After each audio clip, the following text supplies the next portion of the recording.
Hello and welcome to the Speaking Frankly Football Show. I'm Frank Hughes, the chairman of Skelmersdale United Football Club, and alongside me is my co-host and passionate press officer AJ the Jet. Not that being involved with the football club is a prerequisite for hosting a football podcast, but it certainly helps. We are ready to dive headfirst into the vibrant world of non-league football in the Northwest, and we might even take a moment to discuss some of the bigger headlines in the sport. We'll explore life in the Northwest counties, bring you interviews with well-known faces in the league, and analyse how local teams are performing while making bold predictions for their upcoming matches. Nothing is off the limits here. We'll be diving into all kinds of topics, including complicated refereeing decisions and regulations that often leave fans perplexed. We want to hear from you too. This is your show, so don't hesitate to reach out with topics you want us to tackle. Let's get this conversation started and enjoy every single moment. We are speaking frankly.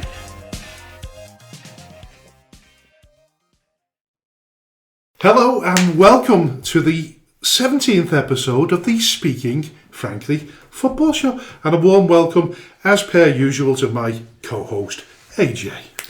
Thank you, Frank. Hello, everyone. Thanks so much for tuning in to the 17th episode. This week is what it is. Coming up for you on the show this week, we will be discussing the Northwest Counties Round-Up. First of all, we'll then move on to footballing matters elsewhere up the footballing pyramid, including the usual favourites like Clitheroe and Marine. We'll then touch on the fallings out at the City of Liverpool and the fan trouble at Macclesfield before our two big guests, Paul Barthorpe, the ex-chairman of Farsley Celtic Football Club, and then followed by Tom Mcgrew, the new chairman of Hanley Town FC.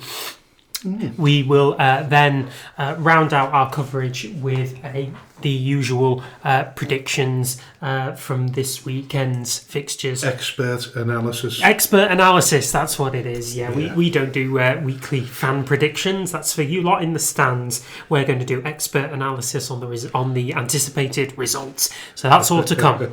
And listen, this could be an extremely long show. This could be an epic show indeed. Absolutely. So save this one for when you're driving down to Land's End. Yes, or maybe flying to Australia. Yes.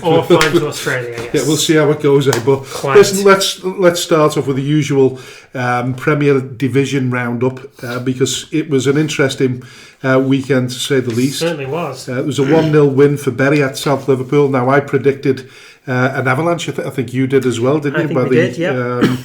But the South gave up a very good spirited performance. They certainly did, yeah. I think a lot of us, given Bury's position in the table versus South Liverpool's recent run of poor form, that this would be a high-scoring game. DJ Pedro on absolute fire for Bury, but it never came to pass. It was just the one goal in it at the end, and it was scored by DJ Pedro, but therein it stayed. So still 3 points for the Shakers, but the South have given themselves a really good account, and given themselves really good optimism for the rest of the season. And if you've noticed there in the script, I've put in the sort of nicknames of the teams, the South and the Shakers. So we're going to start doing more of that, I think, because I was impressed when I seen some of the names. But listen, anyway, the Shakers, they've got a healthy 7-point advantage over Ramsbottom now, who didn't play, and although still the Rams have got 2 games in hand, so the pressure's still on Bury to a degree, but I would have thought with points in the bag, more pressure on Ramsbottom. I don't know what you think. I think there probably is a little bit more pressure on Ramsbottom. If I remember correctly, they were in cup action last week and exited. So all their focus really should be on the league now and trying to overhaul Bury for that top spot. I still think if they are going to be in the playoffs, which with each passing Bury win does look more likely. I still think they do stand a very heavy chance of going up with them. The trouble with getting pipped for the title, and we assume it's going to go pretty much to the wire, is I've been in that position before when we were pipped on goal difference by Chester back in 2010, I think, 10-11 season, and we went into the playoffs there and a really sort of dour semi-final against AFC Foul, which I think we lost narrowly 1-0. So my feeling is that you've got to do as much as you can to close that gap and win it first time round. It's lovely to win the playoffs. There's no doubt about that if you can win the playoffs, but it's anybody's. It's cup. Yeah, it's its own cup final, isn't it? So Carl Taylor, the Chad manager, will have to have some extra invigoration for his players over the next few weeks. I'm talking about Chadderton. An injury time winner by Longridge piled more misery on the football club. We've lost the last 4 games, 1 in the cup and 3 in the league. They lost at Lower Breck last Thursday night, which one of the Chadderton players was subjected to racist abuse. Now, I wanted to delve into the subject of racism this week, but because the clock's ticking against us, not managed to do that. But hopefully we can connect with Chadderton's joint manager, Carl Taylor, next week to discuss what happened. But not good, is it? No, it's not. And we've been campaigning against racism in football for far too long, way too long, absolutely. And it's still an enormous facet of the game. We discussed it in an incident a couple of months back in one of our earlier editions of the show, and it's still as much prevalent down at this end of the football pyramid as it is up at the top. So it quite clearly just proves that more needs to be done. Well, we will revisit that next week. I'm pretty sure of that.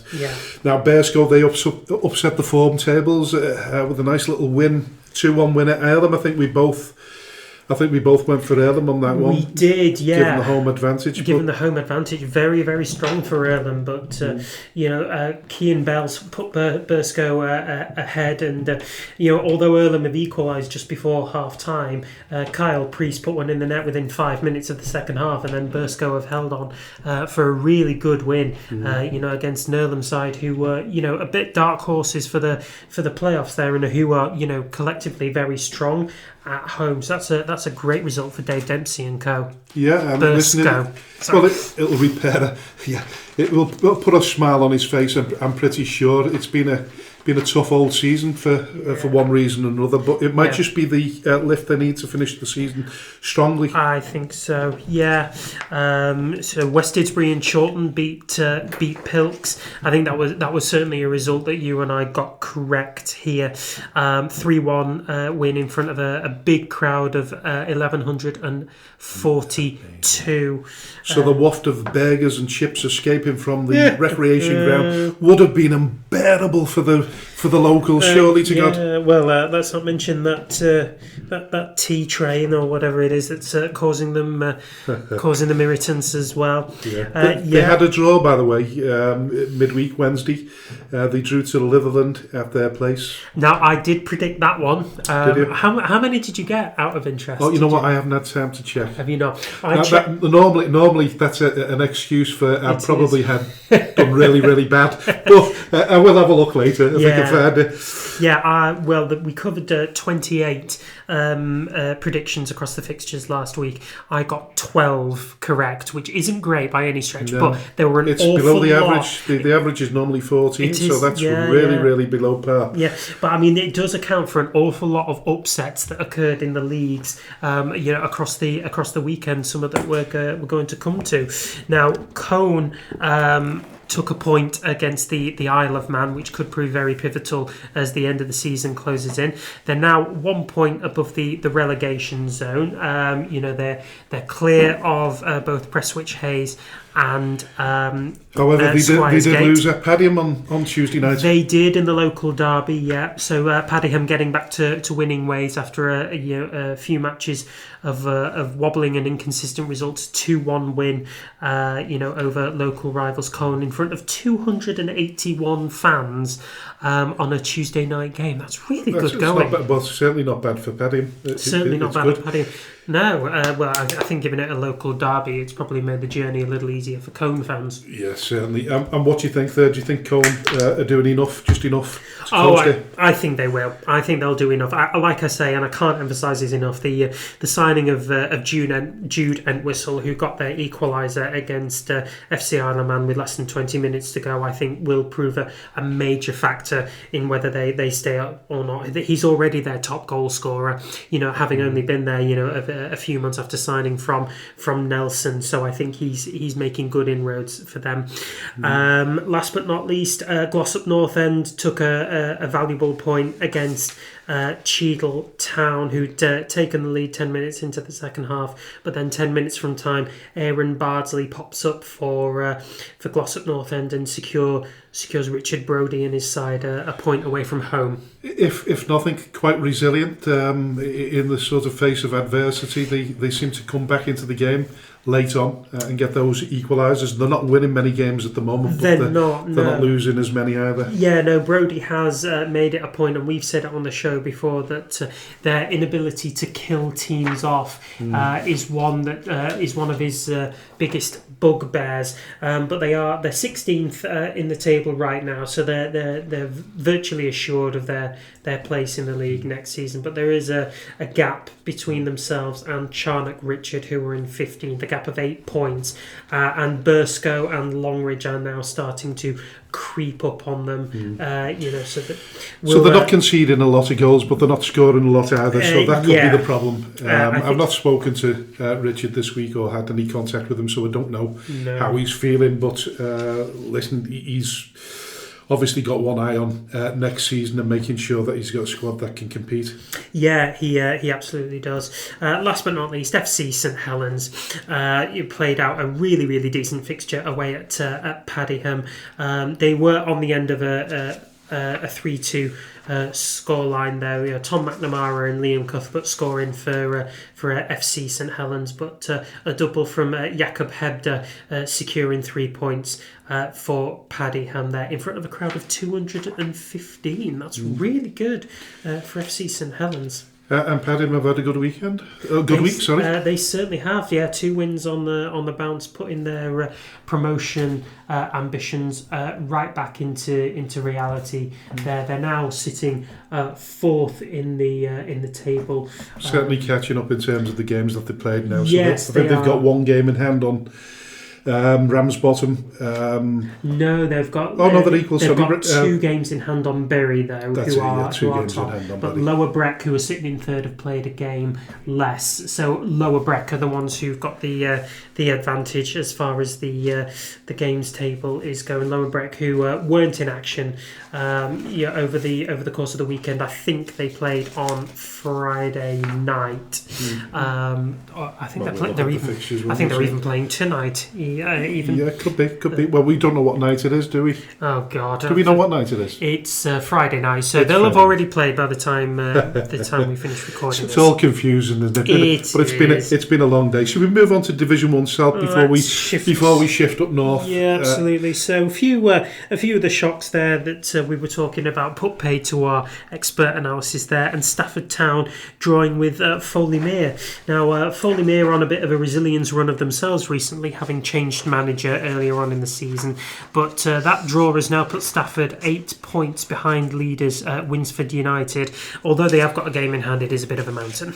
Well, I think that was reduced midweek, wasn't it? Because Stafford they managed to beat Asheville 4-0 at home, so they've reduced the arrays to 5 now, I think it is. They have, but you've got to say Winsford on a heck of a run all by themselves. Well, they'll have a pegging in terms of games now, aren't they? The points difference with how many games now? 7 games remaining? About 7 games remaining in the season. Yeah, there's 5 points difference between them now. So I think it's a stretch. Got enough in hand there just to coast it now to the end of the season. I think you might be right. I mean, we said for a long time now that it is looking like a bit of a two-horse race there, and so it's proving. Now, last week on the show, we interviewed Dan Dawson, didn't we? Yeah, it's quite contagious, really, isn't it? Because whenever we meet someone or for the first time, and we interview them, they tend to have a win. Yes, they do. Actually, that happened with Brody. It happened with Steve Wilkes and his boys at Ramy. We'll have to start interviewing Tommy on a more regular basis. Oh, Tommy need to be the regular. He could. Yeah, absolutely. But Market Drayton Town and Dan Dawson, terrific win at the weekend. Yeah, because I mean we talked about it. Dan had reflected on the previous 5-1 victory and said it was a slightly flattering for Market Drayton, but they've gone on to batter Stockport Georgian 6-2 on this occasion. Yes, they so have. I wonder if psychology, because we touched on the psychology of the game and sports science, and he's a great believer in that. I wonder if it played a big part in the win. You have to wonder, or whether he just played our episode just prior to us starting. So this is it, boys. This is what we're working toward here. So it's nice to know people are actually listening to what we're saying, because he agreed that we've said that psychology plays a big part in how you perform. It's something that I'd like to go into more in depth, sort of probably next season more than this. But the psychology of football, I think a lot massive. Sports science intermingled with it. A lot of these young managers now we talk about. Davy Jones, 25, 26, and then we spoke to Dan Dawson, 32 years of age, speak extremely well. I like old school management. I think we've got one of the finest in Tommy. You can't get much older than I think he's the oldest in the league. Yeah, I've not worked it out, but I don't know how old. What's his name from Bake Up? Crikey! Oh God, I should remember his name. Brent Peters. Brent Peters, I don't know how old he is, but they must be close. I think he's slightly younger than Tommy. Right, but I might be doing him a disservice there.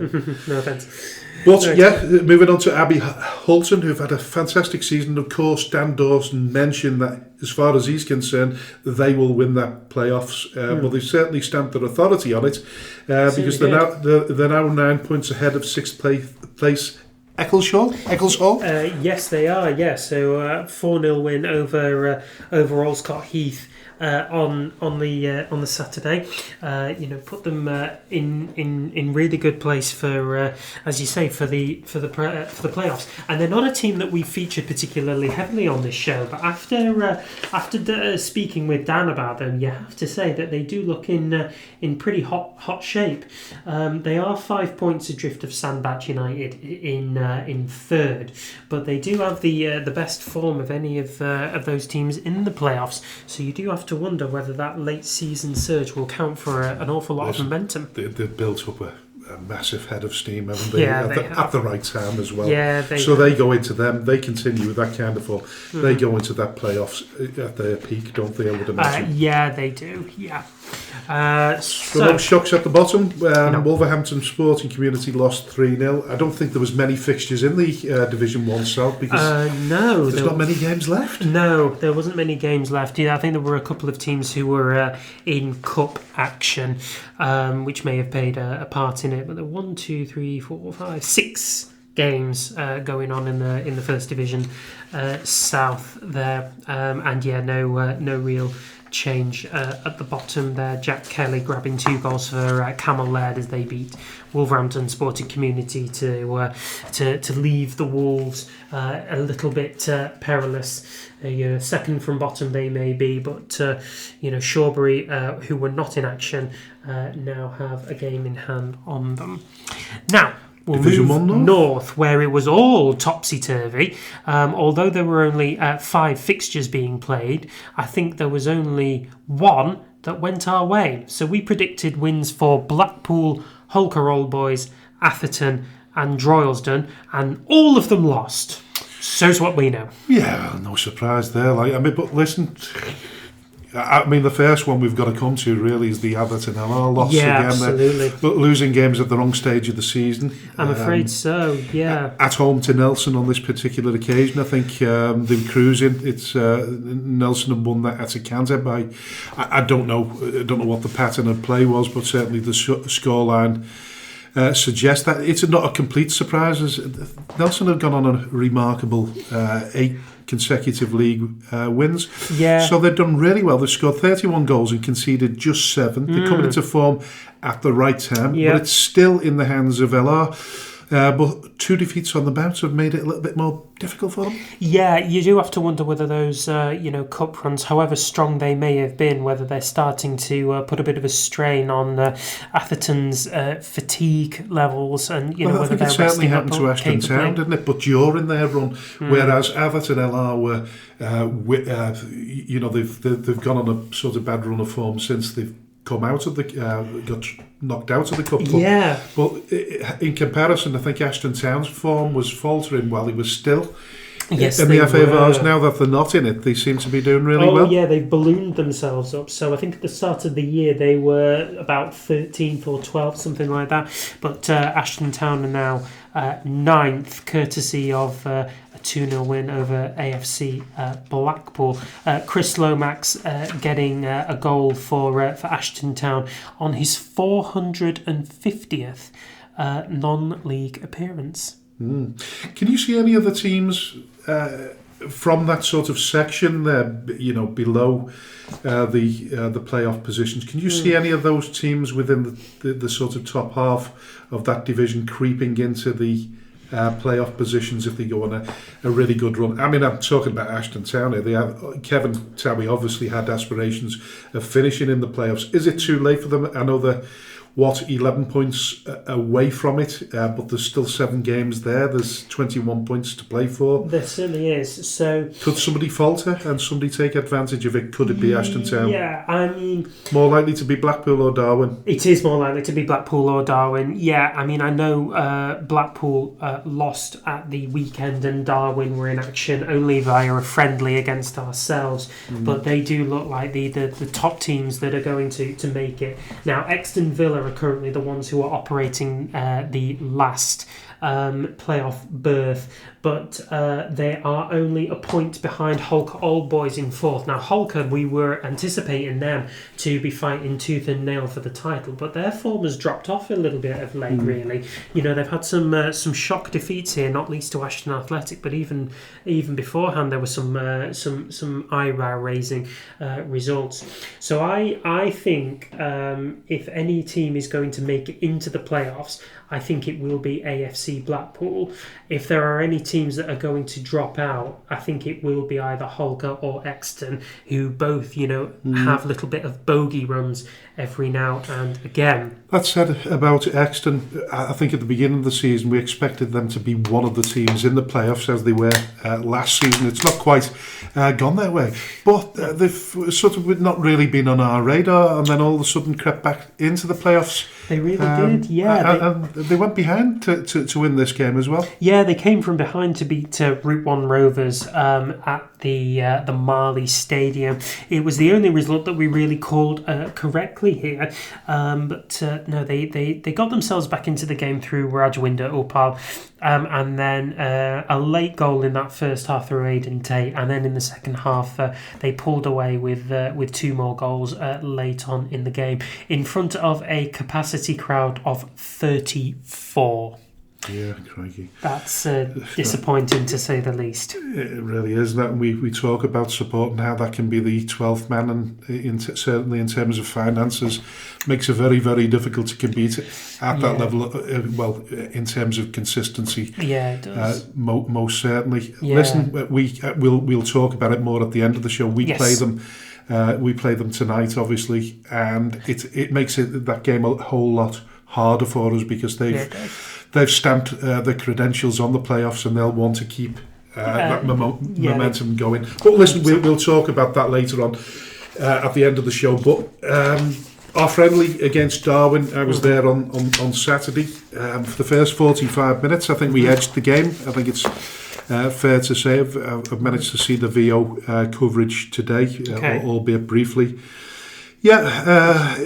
The second half was just some really, really poor decision making. I have to say it. Man of the match the previous week, unfortunately, Joe's not had the best of games, but they changed their style of play in the second half. It is a team game, so you can't just lay it firmly, in Joe's court. But there was some really good passages of play, even in the second half. Yeah, they just went wide and caused us out. And like I say, some schoolboy errors have led to a 4-0 defeat, which probably, if is it fair reflection, do you think? I think in the second half it probably is, but I think if you look at it overall, you take the mistakes out of the game, and it's a 1-2-0 defeat at absolute best. But listen, that said, we've said it before, Darwin, extremely good football team, absolutely fantastic setup there, love it. The hospitality was fantastic, and listen, just like to extend my thanks again to Leighton Mills for helping set up that friendly, because we need it, because we've got these huge gaps after tonight's game. We've got a 4-week gap, which isn't good for anyone. No, it's not. There's no consistency at this end of the season. When even though the weather is now sort of starting to clear up, we've had a couple of really bright sunny days, but it doesn't account for a whole lot when your weeks are just kind of wild away. So we've got to try and stay match fit as most weekends as what we possibly can before big games start to appear, and they are. Every game's a big game, really. Not least starting with this trip to Exton Villa tonight, but then we've got Atherton LR, we've got Thornton Cleveland's Bake Up, and that's a tough end of the season, isn't it? Yeah. Listen, not that the friendlies, not the friendlies count for much, in terms of that overall situation, but it is nice to win. But we did have players out, apart from that, it's not nice to lose any game. No. I went there thinking, it's going to be a nice day out, and then as soon as the whistle goes, I'm thinking it's not going to be a nice day out because I want us to win, and it didn't work. But listen, that's football. That's football for you. So listen, we're going to move on to the more sort of controversial subject in a minute, but we'll just briefly sort of go over the National League North. Yeah. Marine had fabulous 1-0 wins at Radcliffe, and Spennymoor lifting them out of the relegation spots. Now, with 3 consecutive wins, they've done really, really well since we spoke to James Leary. Yeah, so James Leary is someone who we interviewed on the podcast 2 weeks ago, I think it was. Something like that. Yeah, 2 or 3 weeks ago, something like that one. Now, he's got grand plans for Marine going forward off the pitch, but on the pitch, they're having a fabulous run. Now, Spennymoor are one of those teams who are, right up there. I think they were about 4th or 7th, something like that one. Yeah, and we predicted that this was going to be a really, really difficult game for them to take anything from. However, that 1-0 win is absolutely invaluable, given that they're now able to pull themselves even further away from the relegation spots and bearing down on their old buddies Southport just a little further down the road. I know. So do you think they've been inspired by the plans? Because these are if these come off, these plans for the future for Marine, elevates them onto a total different sphere altogether, doesn't it? It really does, yeah. I don't think they'll be thinking about that one at this point. I think if you're looking at Marine right now, they're still within that same kind of humble environment of what they're trying to be. They are one of those teams that have been down at the bottom end of the table for quite some time. They're just going to want to take it one game at a time. Their next game is against Kidderminster. I think it's a home game again against Kidderminster. So they're going to want to rally every single bit of momentum to try and get a 4th consecutive win there. It's not beyond the bounds of possibility. I think they could do it. Yeah. Now, David Stockdale was officially announced as the replacement for Neil Redfern as the Farsley manager. We were talking to the chairman, Paul Barthorpe, in the second part of the show. Third. Third? Is it the third? Second? It's second, sorry. It is second. Second part of the show. It's been a long day, sorry. It certainly has. But listen, they started off with a narrow 1 defeat at home to leaders Chester, and David was quite impressed with what he'd seen, but I doubt he would have been very impressed with Tuesday night's 4-0 defeat at Chorley. But it was going to be a difficult game for them anyway. They're both up there, Chester and Chorley, tough teams to beat, particularly on their own turf. But listen, like I say, we'll speak to Paul, the former chairman, in the second part of the show and catch up on all things Farsley Celtic when we get to that point. Absolutely, we will. But, you're not going to want to go anywhere for that one. No, definitely not. No. Northern Premier League, Division 1 West. Yes. We keep beating the drum for Clitheroe. They battered Widnes, the leaders, 4-0. As we said previously, Sean's doing an absolutely amazing job, isn't he?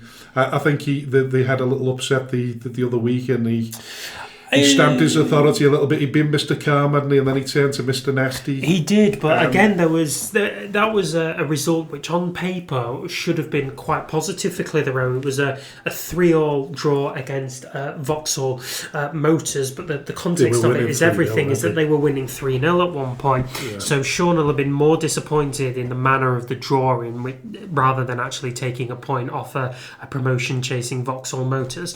No such risk this time around. He went to the leaders, Widnes, and absolutely hammered them 4-0. Some great performances all around from the boys. McConville was absolutely delighted in his post-match press conference. It all but secures their position in Division 1 West for next season.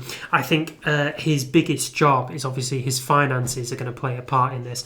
I don't know how many of the boys he's got are on contract, but they're certainly going to be ones that other clubs are going to be looking at with a bit of interest now. But things seem to have improved financially for them, albeit nobody's come out and said it. Yeah, nobody seems to have come out and said it, but McConville's used his knowledge of the game and his knowledge of talent at our level, and taken players from below his own league premise. It's a really tough baptism of fire for him. He's done really, really well in it. He's shown that he's definitely got the grit, the balls and determination to do it. And you can only wish him the very best. I don't think they need to worry about relegation now, do they? No, not at all. So he's been in charge for about 10 or 11 games now, and he's won 4 of them and drawn 3.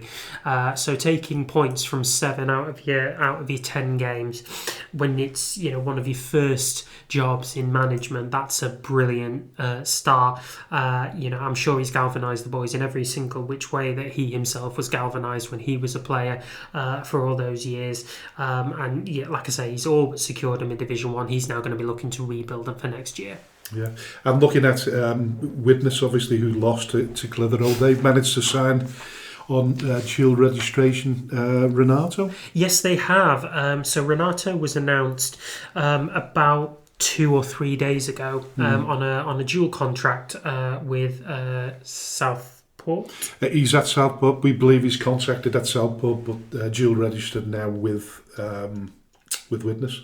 With Widnes, yeah. So he didn't play in that game against Clitheroe. He did play in their. I thought he was on the bench. Yeah, he came on and scored. Oh right, did he? I believe he scored. Yeah. He scored in Widnes' latest game, which I think was a sort of 3-0 win. I can't remember the team off the top of my head. I'm going to try and find it. Listen, I'll bumble along. Just talk amongst yourselves. We just talk about it. It was Avro. Pardon me. Avro? That's a difficult game in itself. Well, they won 4-0 on that one. Oh, yeah. I knew they'd won. I just didn't know whether... I didn't realise he'd... Renato... I thought he was on the bench. Oh, no, he started on the bench. He only came on with a handful of minutes to go.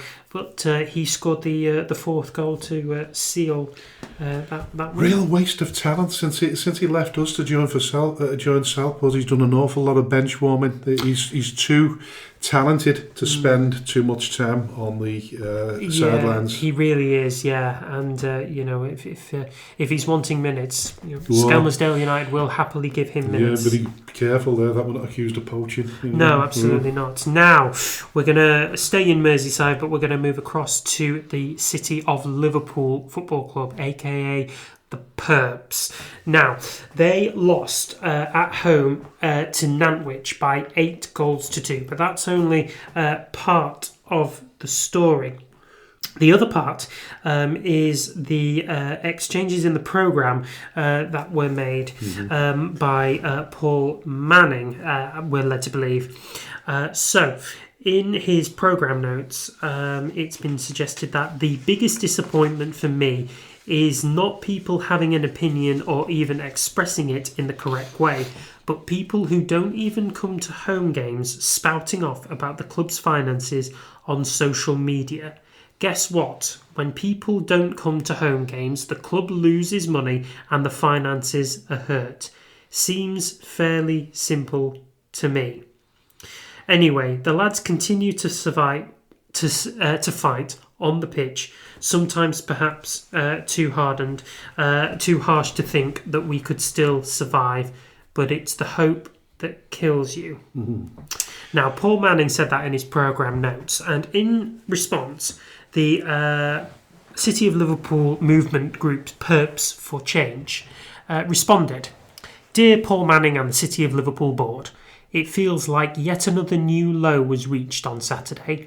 An 8-2 defeat is bad enough, but the chairman using his programme notes to criticise City of Liverpool fans was beyond the pale. Despite calls from the chairman for people to step forward, he has ignored numerous emails and attempts from organised fan groups to talk about a potential transition period. We, the fans, seek clarity. With relegation all but a formality, we want to get on and clear up the mess and move forward. Ever since the sacking of Paul McNally, we have seen fans walk away due to mistreatment, players leaving, a disastrous spell for Kevin Lynch, and only one league win. There is a group of fans ready to step forward. However, we have simply asked for disclosure from Paul Manning around the finances, as we are overdue in submitting them as per our constitution. We're happy for any informal discussion around this and have agreed as a group to keep off social media in the interests of the club. However, as the chairman decided to make things public, and despite saying he wants a transition, he has ignored emails from the supporters. We are left once again playing this out in public. The request is very simple. Call an AGM to ratify the accounts, allow the transition team to view these, and have a meeting with the transition team to discuss in more detail. We are not loyal to any individuals. We have only the interests of the club at heart. We respect the work done by the board to get us here, and the hours put in by the current board to give us the many moments we have all enjoyed season after season. But this is time for change, and we need engagement to make this happen." Sound Perps for Change. Listen, I'll go back to what I've said all along, and unless somebody comes to me and comes on the show and shows me that there's a fan-run club that works well and is not so much sustainable, but has a sort of ambitious platform on which to build upon. I don't know. I just feel as though chairman in general, being a chairman myself, I feel as though you're damned if you do, damned if you don't. What appears to me is you put all the hard work in, and then somebody criticises you, comes along and says, "Listen, I'll help you out now." I always say, well, why don't you help the club out when they really need you? Stop criticising the football club. And listen, we'll come to that with Paul in a minute. But in terms of the overall picture, listen, the bottom of the league right now, and they look dead set for dropping back to the Northwest Counties. Yes, they do. But one thing's for sure. I mean, I've been told allegedly they pay £2,000 a game to play at Widnes, which goes up to £3,000 on bank holidays. So if you're expecting to play a bank holiday at the Widnes Stadium as City of Liverpool, you're probably asking the league to make sure you play somewhere else. That's if it's true. £2,000 to £3,000 for a ground share is not in any way, shape or form is it sustainable. No, it's not. Now,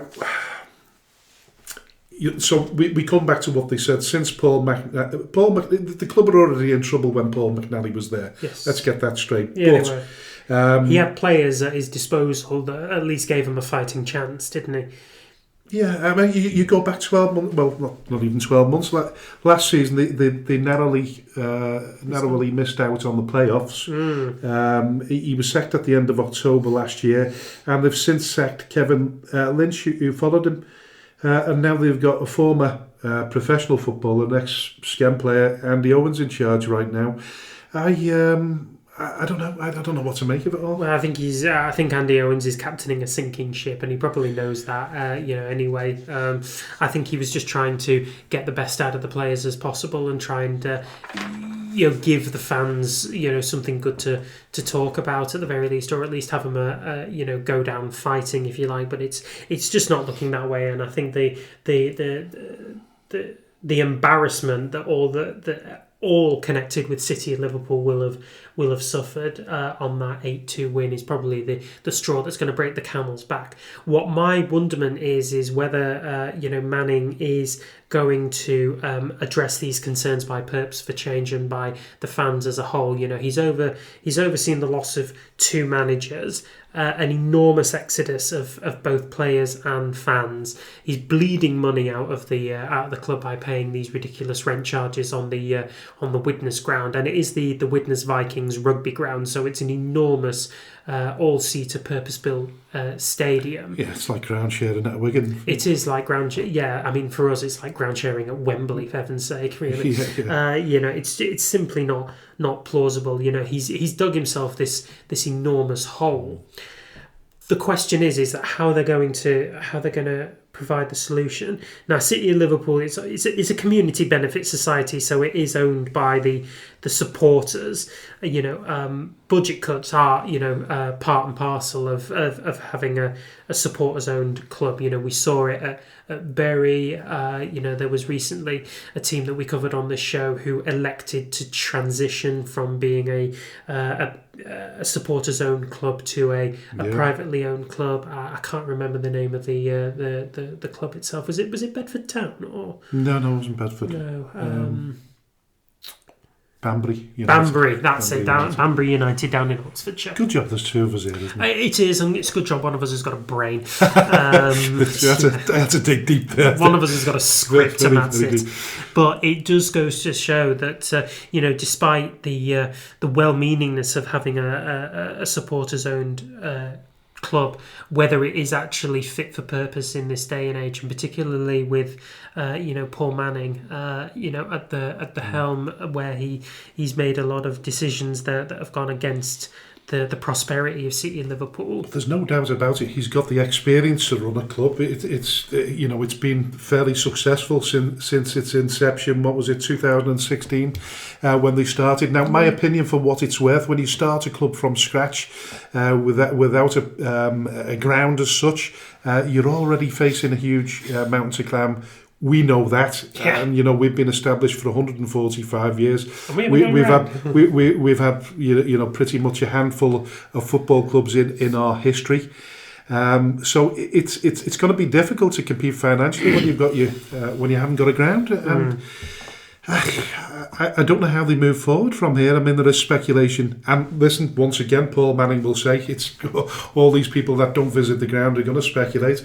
I've spoken to Paul in the past many years ago. Seems to be a reasonable guy. Got no reason to doubt his ambition or his passion for the football club. But I do question now whether is it going to stay in business, and where does it go next? These are sort of enormous questions, and I think during the off season, I think it'll be I personally will be quite stunned if City Liverpool stay in business. Yeah. Does an opinion like yours, as such, like you've mentioned there, does that sort of stir up a hornet's nest? Does that start begging questions that might not be there? I mean, they might have a plan. Maybe. They might be okay for the season. I think it does probably stir up questions that aren't there, but when you've got a chairman who isn't talking, then what else are you going to do to try and affect change? Well, can I just say something though?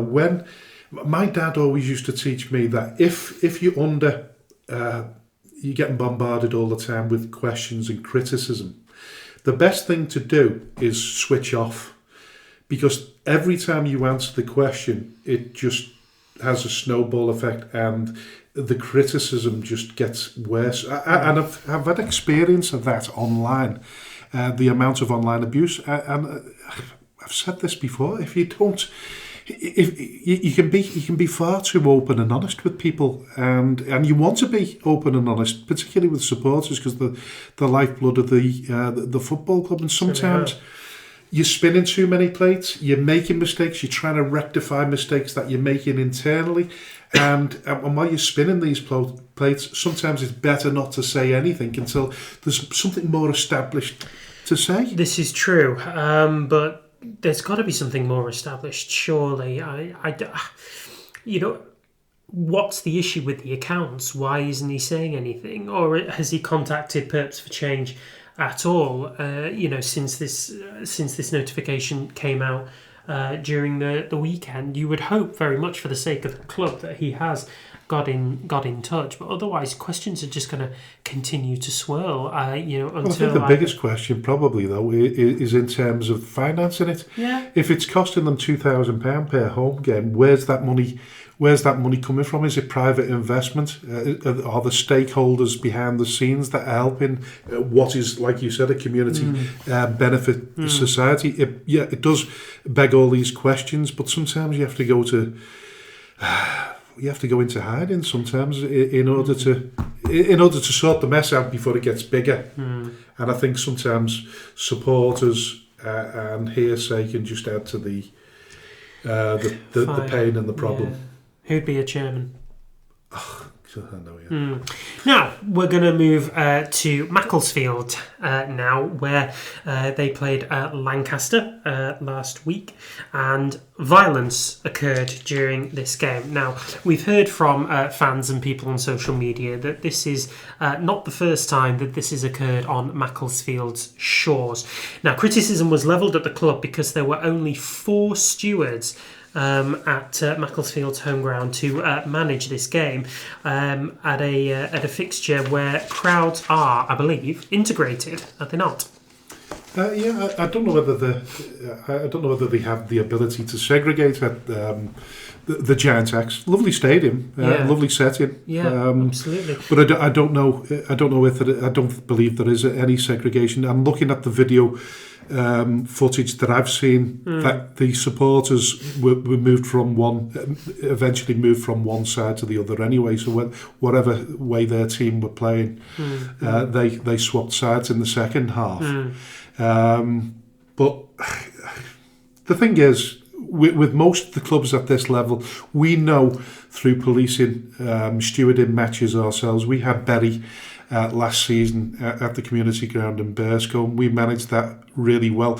In the past, and we've hosted big games against Chester, FC United, FC Halifax, just to name a few. I've always called the police in to get their expertise, and they let you know how many stewards they think should be stewarding a game, and whether you need police to police it.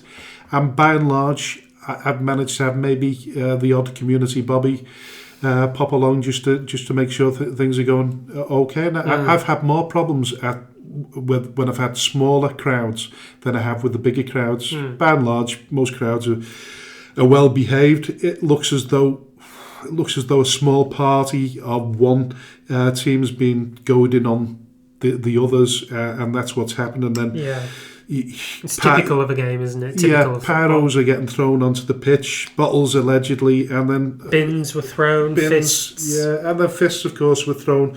I didn't see it escalate much more than that, but that's the only sort of footage I've seen briefly.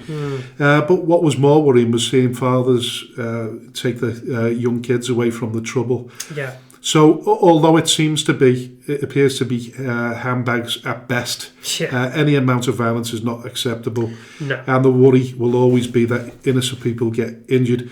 And for context, once again, Robbie Savage intervened, as he's done before, to call for calm. He's gone into the crowd or near it to the crowd, and he's told them to calm down. Mr. Diplomacy throughout his entire career. Yeah, and then the very end of it, like he's gone and done a sort of, a clop. He's got on the pitch and fist bumps the crowd and got them riled up. Yeah, and listen, he's always been a character. There's no doubt about it. How many points how many points have Macclesfield got at the top now? They've got a huge advantage, haven't they? Something like 20 odd points, is it? Give or take, yeah. Yeah. They I don't know whether they're mathematically sure of winning it. I think they're not far behind. They're not mathematically sure, but they're not far away at all. It's effectively when, not if. Yeah. So the question is whether enough stewards. My answer is that, well, if you look at the expense involved in hosting a game like that, there was just over 1,000 there, was there? I can't remember what the official attendance was. Something like 1,000, but just over 1,000, I think, maybe approaching 1,100. So you've got a decent crowd there. It's your payday. So, yeah. But if you have to go and throw it all into official stewards and the policing costs, then you're coming away with a loss. So I can understand why. Why should a football club be held responsible for somebody's act of violence? Because they're not able to cover the what if moment when it does arise. Stewarding is part and parcel of games, and it's a necessity the more you go up the footballing pyramid. But what could the increased stewards have done in that? Stand in the middle of it and get hit themselves? No, I'm not asking for a steward to risk their own life and well-being by getting violent, but I think that would have been, maybe that's when segregation starts to be looked into a little bit more seriously, particularly when, in Macclesfield's case, there is a bit of a history previously. I've been in the Park End at Goodison, and violence has erupted around me. The Everton supporters fighting with their own supporters, and then. Okay, you say you've got 100 stewards and the violence, still happens. Then people are claiming that there's still not enough stewards because they couldn't get control of it. Yeah, it's one thing to have fans fighting amongst themselves. It's going to be really difficult to kind of segregate that one, but it's more unlikely, isn't it? How often do you find fans fighting amongst themselves? Oh, you believe it or not, you quite a bit. Really? Yeah. I think stewards they're quite pivotal to the game, particularly when you start going up the ladder. Not necessarily at our level. We've never really had to worry about stewarding. We've got quite a good turnout of people who are ready to kind of put on a high vis jacket and get involved if they have to. I think any of us would. If you've watched any of the big Premier League games, I'm too busy doing the stadium announcements. So I can't be expected to throw on a high vis. Have you ever seen at the end of a Premier League game, about 5-10 minutes before the end of the game, all the stewards sit right? It's just sort of the vision of it at Goodison Park. They sit pitch side. They're all sat on these sort of beveled embankments, and in bigger games where they've won not won a cup, but they've won a round in a cup or something like that, or they've gotten a final. You just this vision of them getting trampled over while all the supporters get on the pitch. I think what the most recent one would probably be the Liverpool game, wouldn't it? That was like winning a cup final in itself when Tarkowski rattled that one in from 10 yards. That was the stewards were probably in more danger there than in just about any other time in living memory. Mm-hmm. But so stewards for me, very much essential for football games. Oh, I totally agree with it. It's just whether the numbers. What's the ratio they're expecting? 1 steward to 20. 1 steward to 20, but I think that's when segregation starts to come in, and I think that's when segregation starts to become even more of a. I don't think segregation has made any difference here, because that some segregation you can just easily sort of cross over. And get involved in the violence if you want. Yeah, possibly, but if people want to cause trouble, my point is they want to cause trouble. They will do, and you can't stop them. Fortunately, from what we gather, no damage was done. No, physical. It did fizzle out, didn't it? Yeah. Really, but I just hope that in terms of the younger kids, that they're not it's mentally. not scared them. Yeah, it's not scared them off Football's football, because by and large, football in general is quite a good place to be. It's quite a family. Orientated. Football's for everyone and football's for everybody. But it's the actions of a few that ruin it for a lot. As we've seen before. Really. Yeah. Well, listen. I think we've come to the end of. Have we come to the end? We've come to the end of the first part of the show. In the second part of the show, just after the adverts, we'll be interviewing the former chairman of Farsley Celtic, Paul Barthorpe. Speak to you then. Special shout out to all the businesses that support Skelmersdale United Football Club, Origin Sign Company, T&W Garners, 7PDS, Skem Express Cars 5005, Lease Car UK, RNB Auto Centre, SB Skills Solutions and Hey Presto Web Design. Thank you to everyone who donates to the club, supports our race nights, raffles and the lottery bonus ball scheme. And, of course, the last man standing. A special thanks to those who organise these fundraising events, especially the incredible Lee Davis and Lucas Bergquist. To all who stand by us both on and off the field, we are truly grateful. If you wish to sponsor the show, please contact me at chairman.skemutdfc@gmail.com or call me on 07766 054 548. All proceeds will go to Skelmersdale United Football Club. Thank you for your unwavering support. Hello and welcome to the second part of the Speaking Frankly Football Show, and a warm welcome to Paul Barthorpe, the former chairman of Farsley Celtic. Welcome to the show, Paul. Thank you, Frank. Thank you, AJ. Listen, we'll discuss the more controversial issues a little bit later, but I just wanted to know a little bit more about yourself and your background. Well, a lot of things I've seen, it's easy to think that I've recently taken over the club, but I haven't. I've been at the club since late 2018. So I have a history. Part of one of my businesses was in specialist design and build, so we built a lot of sports training grounds and training facilities worldwide, really. It's a foreign-based company. And through that, you get to understand football, you understand how football works. And for a long time, I was under the impression that, football clubs are inherently inefficient. They are inherently difficult to run, simply because there's a lot of things that are out of your control. If you're running a standard business, selling a standard product, you know what you're working with, because there's that sort of standardisation across what you're doing. Whereas with a football club, there's that much variation day to day. Players injured, players not fit, players form. There's so many different variables that are out of your control that it's a very unique business. And having worked in the industry, you see how good clubs are run, you see how bad clubs are run. And having experienced it for 15, 20 years from the outside, I felt that if I was going to move into something else and have a club as a side interest, then that was the way forward to go with it, really. So that's how it came into fruition, really, about moving into football. Why Farsley Celtic? They're not a local club to me per se. I don't live in Leeds, but I had a former employee called Jamie Forrester, who was an ex-pro. Yeah. Quite a strong affiliation with Leeds. And I said to him a lot of times, we could run a club better than this. We could run a club. And I said it that many times. He turned around one day and said, well, actually, I know where there's a club that's struggling. Put your money where your mouth is, or shut up. And me being me, I put my money where my mouth was. Yeah. What a challenge that must have been.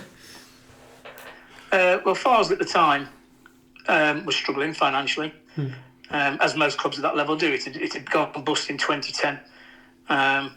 And the owners had taken it from playing again in the dog and duck all the way up to the Evo stick at that time, which is a massive commitment, a massive financial burden, a massive time burden. And I think it had got to the point where they were teetering on the edge of promotion, that things were, moving up into the National League with significant changes. So when I took over the club, there were financial issues I needed to deal with, so I was putting money into the club before I'd actually bought it. the site itself, all the buildings on the site were actually condemned. They weren't fit for use. The changing rooms were actually sinking into the ground.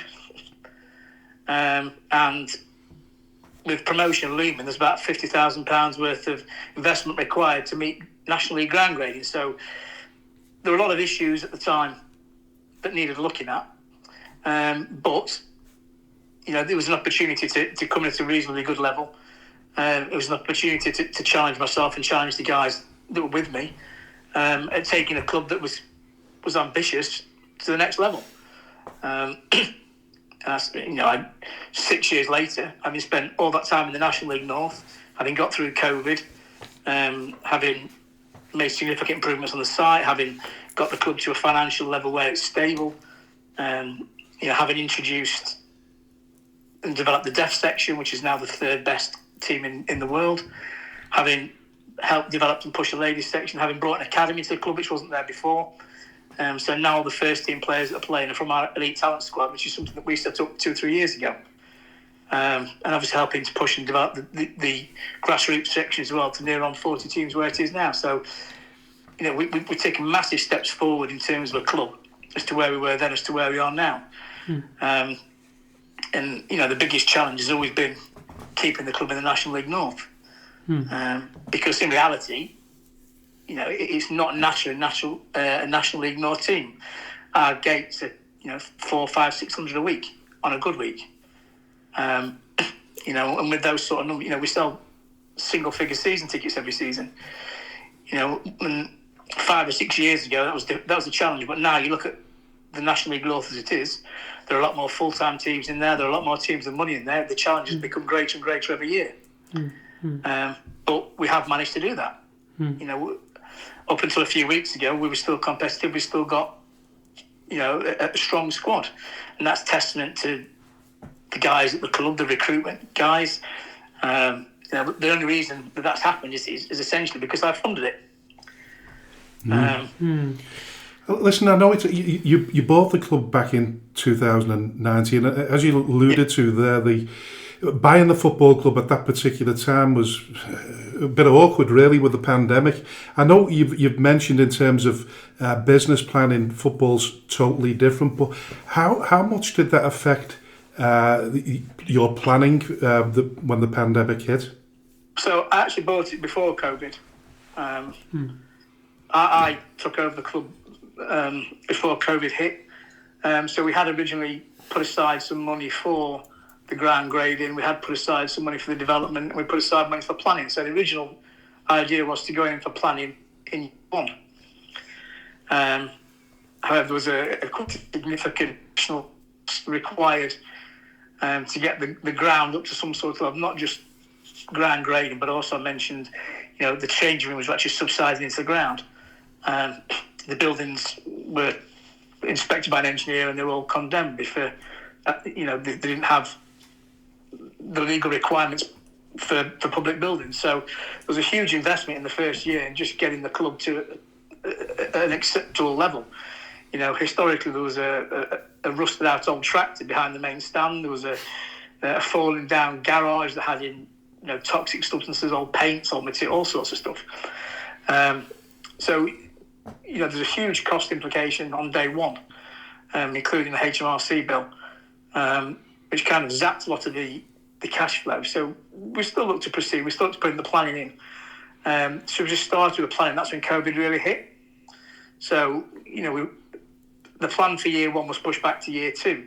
And then COVID came again. So the plan for year two was then pushed back to year three. But obviously, as you may be aware, after COVID, that's when all the creditors started to chase. That was the year after COVID it was harder. Because that was when money was scarce. Your gates were very low, were even lower. There was no real investment in sponsorship. There was no real investment in a lot of things because people hadn't been working for a couple of years. So you took the hit on the income side of it, but also after COVID, when your creditors were coming back into action, they were chasing as well. So the third year was kind of a stabilisation year, a reconciliation year, getting the club onto a stable footing. And then the fourth year was when we really started to look to develop the club because, with the best will in the world, you can only lose six figures a year for so many years. And to keep the club at that level, I had two choices to make. Do I either cut back on the funding and let the club get relegated and bottom out at its natural level, which is probably a league or two below where we're at the very least, given our crowds? Or do we go, you know what, I'm going to invest heavily, put another £1 million into the club and put a pitch down and the facilities that are associated with that to give us a fighting chance of being competitive at this level? And, being a Farsley fan, by default, and by being any sort of football fan on the planet, wants their chairman, wants their board to be proactive. They want them to look at developing and growing the club. No one wants their club to back off and just see what happens next. So I made the decision to make that investment and see, really how far we could drive the club. And the first part of that was the planning, which was around about 50 to 60,000 that I put in to get the planning going. And then we looked to progress from there, and we looked to really see, how ambitious we could be as a club, because, no one, as deep as your pockets may be, can keep accepting a six-figure loss every single year on a club to try and keep it at a level that it shouldn't really be at. And listen, regardless of the supporters' opinions and those of the general public, people have got to accept that you got involved with the club with the best of intentions, and we all have to believe that. Otherwise, we don't attract investors or stakeholders to any club that needs it. And clearly, Farsley Celtic, if you go back 15 years ago, I think it went out of business briefly. So you need to attract, particularly clubs that are struggling year in, year out. Yeah, you can only go into owning a club like Farsley with best intentions, because there are no ulterior motives. There are no other benefits of doing it. No. You're going in. It's going to cost you a lot of money. You're not going to get the money back, and there are a lot of things that are unforgiving in clubs at this level. You certainly don't go in for, off the top of my head, I can't think of any significant benefits why you would go, you know what, I'll take over a club that I know is losing money, that I know is struggling, that I know is in debt, other than the fact that you want to go in and make a difference. There is no other reason. Mm-hmm. And in terms of the finances that synthetic pitch would have brought in, I think you mentioned the figure there of roughly £1 million. Would it have been to lay a synthetic pitch? Yeah. So the funding that we put together was for just under £1 million. And that's the highest specification pitch available at the moment. That is for a fully integrated drainage system. That's for the whole thing, the real deal, really. Yeah, and what kind of returns do you get from putting what did you estimate the income would generate? The returns could have been significantly higher, but it wasn't necessarily, because I'm the major investor, the returns and the short-term return on investment wasn't the main priority. There was obviously space for a return on investment. There's obviously a repayment plan. But instead of making it a 2-3 year plan, we stretched that to be a significantly longer plan, because the priority really was to get our kids and the deaf and the ladies team and the first team training and playing at home. Because, we're Farsley Celtic, but only the first team really played on the home pitch. We've got kids out there representing our club that have never actually played at our club or trained at our club. Yeah. So you can't get to the point where you think, well, actually, they need to understand this is more than just the badge. So the idea still is that these people will get the opportunity to train and play at the club and understand what being Farsley Celtic is all about. And then with any time we've got left, we'll then sell that commercially to get return on the investment. So But obviously, you get the surrounding income from that. The bar gets busier, the function rooms get busier, the food gets busier. It's not massive returns from those sections, but it's certainly noticeable and certainly beneficial and significant for a club of our level. Yeah, it certainly would be. But you've laid out these plans, you've put together the funding, and then as the works starts to move a little on, you have issues with the planning consent, and the work's then started. It stopped after the topsoil's been removed from the pitch. Now, this is where the supporters say that they've received conflicting information over why this has happened. Initially, it was believed to be due to methane emissions underground, because the ground was obviously built on the site of a former tip. And then a revised date was initially given, and then no work seems to be completed. And through all of this, and particularly when you put out your statements of update, you've not identified any of the companies that were involved in this, or the ones that you've been let down by. Are you able to kind of set the record straight on the complexities that prevented the work from going ahead? Well, first of all, let's be in no illusions. We ain't digging up a pitch if we're not going to lay one. Yeah, of course. Nobody on the right mind is going to dig up a pitch and with face potential consequences if everything isn't in place. So no, it was. So the first contractor we had, I can't at the moment divulge who they are because I am currently in litigation with them, legal action with them. I understand. Fair enough. They're playing in simply because they came in, took the topsoil off, which was the first stage of the project. Yeah. They then did multiple tests on the site because we had to dig down quite a bit deeper because, as I just mentioned, we're putting in a fully integrated drainage system. Yes, of course. Now, the drainage system requires quite a significant depth as opposed to just laying a new surface. So once the pitch had been taken off, a number of other surveys were done, which we wouldn't know. We had absolutely no clue whatsoever that there would be any issues. If they had, we wouldn't have got to that stage. But a number of issues were returned. Not necessarily methane, I'm not sure where that... Again, a lot of things come out there, a lot of things get spread that aren't true and become fact. But the end result of the surveys were that there's quite a bit of additional work to be done on the site that required a specialist contractor to do. Now, the original main contractor we had wasn't able to do that themselves as it was outside their legal capabilities and their skill set. Right. So they were looking to bring in third-party contractors to work under them as a main contractor. Mm-hmm. So we then had to sit and wait while they went through the process of finding these subcontractors who were available, because remember, this is the summer when everyone does a pitch. Yeah. And not only that, we've been delayed about a month by the council, so we were up against it anyway to get this done in time for the first week of August, which we'd agreed with the league. So they were taking the time over this because there were a number of complexities in terms of liability, in terms of what other issues there were, then the increase in the price on their job because they had additional work to do following the subcontractor, the margin they were putting on the subcontractor's work. There's a lot of things surrounding that made it not as simple and straightforward as you would hoped it would have been. The end result was that they came back to us with an absolutely insane figure that was almost another 50% on top of the cost of the job. Crikey. To do what we knew, because I'd costed it out as well, was about a fifth of what they were asking. So the contractors thought they were in a position whereby we were up against a rock and a hard place. We had nowhere else to go. So we were given the ultimatum that we either accept their price or they'll walk off site. Right.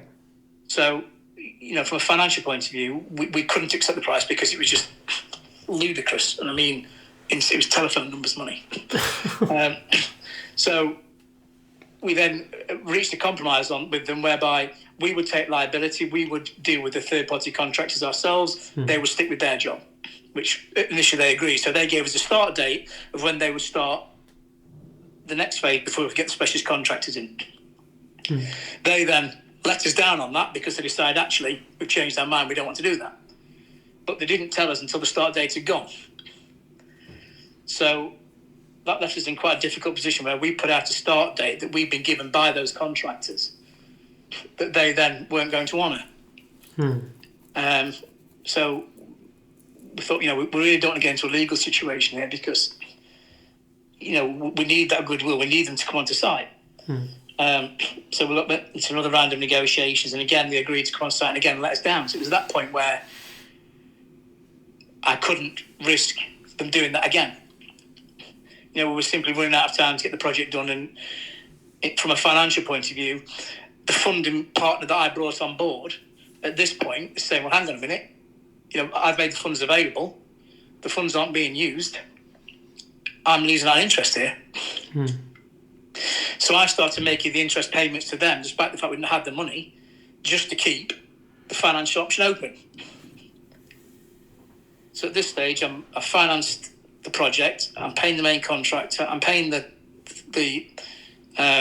subcontractor to come and do the work. I'm paying interest on the money, and I'm paying to run the club. So at that point, we're hemorrhaging a lot of money here, and not a lot of progress has been made. No. So we had to make the decision to call it a day with that contractor. But unfortunately, we couldn't engage with another contractor and sign a contract with them until we'd agreed an exit with the original contractor. Now, again, the legal complexities of this were a nightmare because they have missed a number of dates and milestones on the project by not starting it. So we were looking for the money back that we paid, that they hadn't done the work for, but also the financial penalties that they'd not reached. Because I'm paying somebody else now, as a new main contractor to come in, having not had money back from the old contractor, having made the initial payments for the specialist subcontractor, and I'm still paying the interest on the money we haven't had, and I'm still paying for the club. So at this point, I'm digging deep because I have to. And the decision is, do I just knock this all on the head and walk away, or do I keep going? So, for the benefit of the club, I kept going because I had no other choice. You certainly did. And in the midst of all these sorts of legal battles and issues with planning, the football season is still going ahead. Now, at this point, was it this point that you made the decision to initiate a ground share agreement with Buxton? No, so how that worked was we spoke to the league. We got dispensation from the league to miss the first few home games and reverse the fixtures. Right. Because that was our original expectation, as per the terms and dates that we've been given by the contractor, that we were ready to go. So we actually, in those first couple of games, played reverse the fixtures. Yes. We then looked at the odd game, went to Alfreton for a game, and we went to Guiseley for a game while we were speaking with the league about what options we had. So we then put in place an arrangement to play at BPA, which was just down the road. It was a synthetic pitch, so it's not going to cause wear and tear on their pitch. Fantastic, great stuff. Got an agreement in place. We signed it, they signed it, everything signed off, agreed. Okay. It then went to the league, who said, actually, no, we can't do this. There needs to be a caveat in this that isn't there. Now, to this point, we've not been made aware of anything that wasn't in the contract. We'd gone down the route of paying for legals and getting this contract drawn up. The league told us that we couldn't, that if we wanted to play at BPA, they had to prioritise our fixtures over theirs because we played at the higher level. Yeah. Right. Now, quite understandably, BPA said, no. We're not willing to do that because, we have our own fixtures, we have our own integrity, we have our own, we're not willing to ask our fans to come to games on Fridays when I should be. Sure. So the league then turned around and said, well, you can't use BPA then. And this was a Friday evening, and said, right, you've got till Monday to get a new agreement in place. Right. Yeah, I'm surprised Bradford Park Avenue didn't know about that in advance anyway before they'd entered into negotiations. Well, yeah, we didn't know about it either. It wasn't something that was made. There's a long list of things that we had to do and didn't have to, and this wasn't on the list. Listen, I say that because we've had experience, obviously, with ground share situations ourselves. So I'm in a privileged position there. Not everybody is. Well, we weren't, and weren't made aware of that. So we had 72 hours to find a ground to share with for the rest of the season. Otherwise, we were facing sanctions from the league. Right. So when you actually look at Farsley, despite the fact we are geographically in the centre of the country, we don't actually have any local rivals that are at our level. Right. Yeah.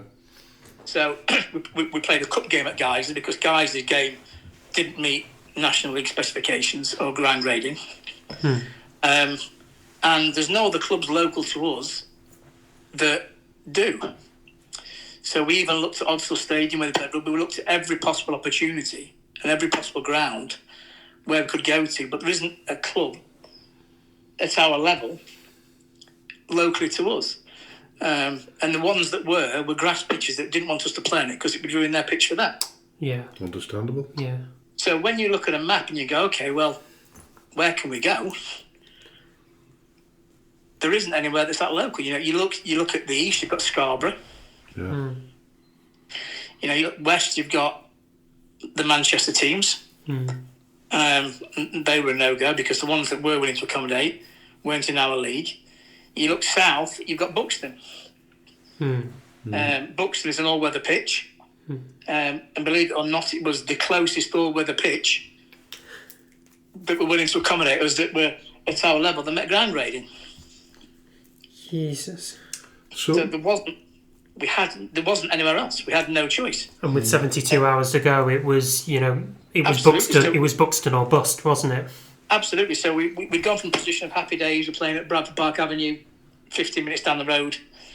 Wonderful. To what on earth are we going to do? Where can we play? Looking at Odsal, looking at other rugby grounds. How can we fit this in? Buxton were great with us. Really accommodating, really understanding. Really, can't say a word against them. They were superb with us. But then the obvious issue with playing away from home is that, first of all, yes, it's a significant distance away. But secondly, there's a significant cost implication of hiring a stadium every week. Yeah. You're then paying your coach costs as well because it's an away game effectively now, so you're having to coach your players down there. So you go from making any sort of income on an away day to losing $3 or $4 grand. Yeah, God. which is easily done, isn't it? Yeah. And can I assume that you yourself were sort of bridging that loss to try and keep the club going? Yeah. Right. Yeah, absolutely.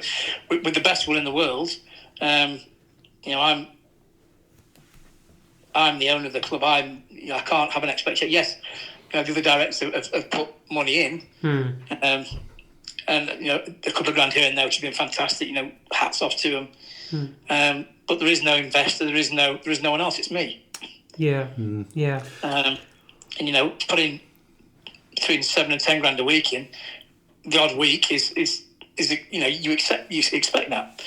But when you're doing that week in, week out, every week for 9 months, not every week it's possible. It's not that easy every week. If you're playing away from home 2 or 3 times in a week, and you're covering, that's 3 grand in coaches, you're looking at again 4 or 5 grand in stadium hire, plus your wages on top of that, plus any other bills. You can look at 15, 20 grand in a week very easily. Yeah, you must be. I mean, with those amount of outgoings going and very little kind of coming into the club in terms of revenue, etc., the notion of Farsley Celtic going out of business again must have been hanging over your head as these kind of arrangements developed. But, it's hung over my head for 6 years. But would I have ever let Farsley out of business? Absolutely not. The amount of hours, the amount of money, time and effort I put into it, regardless of what anyone may say, it's testament to that.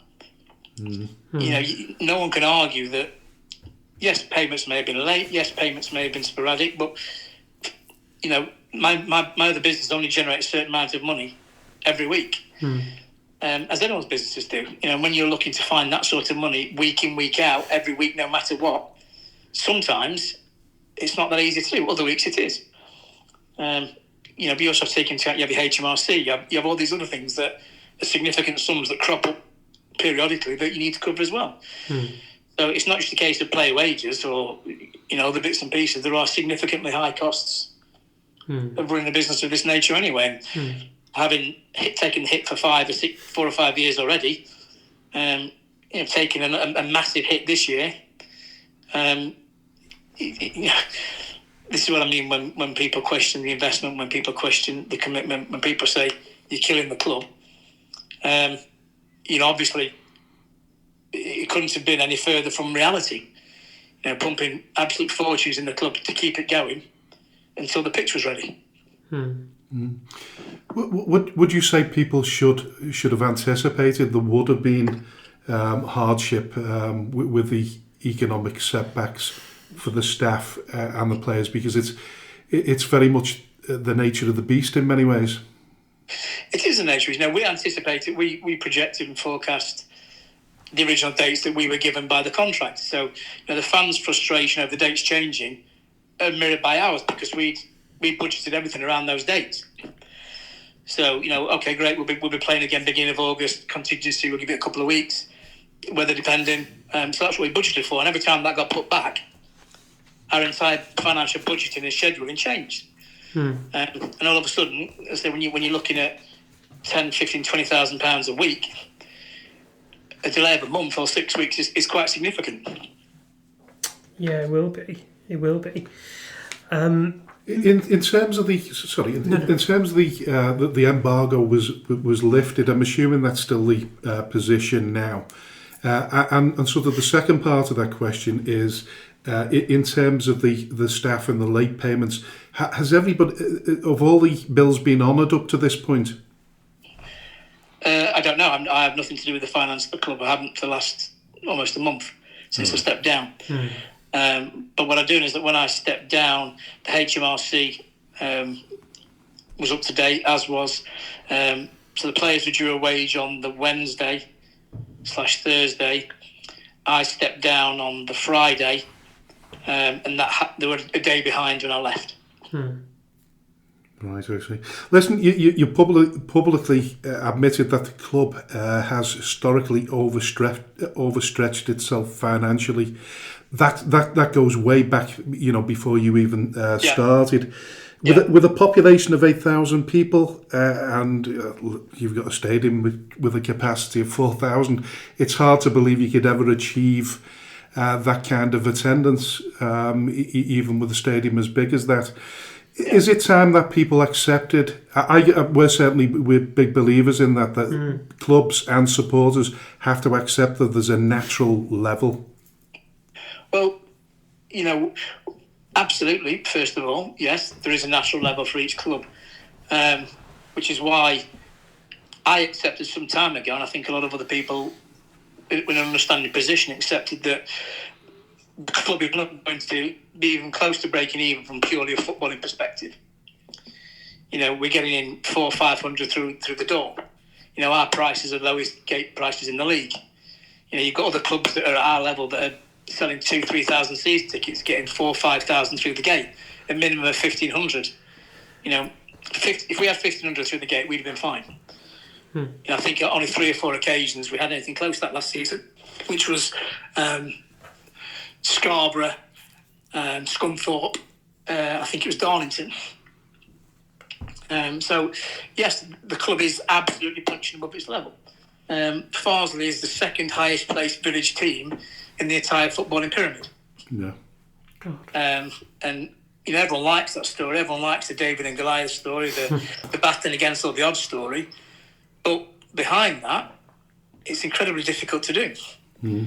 Well, we all naturally, supporters and even ambitious chairmen, we want success. We all have our dreams, but it really is up to the custodians such as yourself to be level-headed and realistic. Absolutely, which is why we were putting the pitch in, because we know we can't sustain this. As I said earlier, this isn't sustainable long-term because we aren't a National League North team.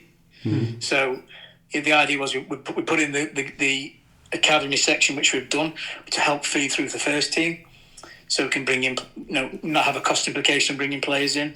Running alongside that was bringing in the commercial director and CEO that we brought in, and running alongside that was bringing the pitch in, which first of all cuts off 90 to 100,000 pounds of outgoing a season because you're not hiring third-party facilities. But it also means there's a significant income, as I mentioned earlier, from the commercial hire of the pitch, but also through the bar and other things. So the short-term stopgap was my wallet. Yeah. And my wallet, the last 4 or 5 years, has kept us going through to the point where we could install the pitch, which would then take over that mantle and that burden of cost to allow the club to operate at this level. So yes, you're absolutely right.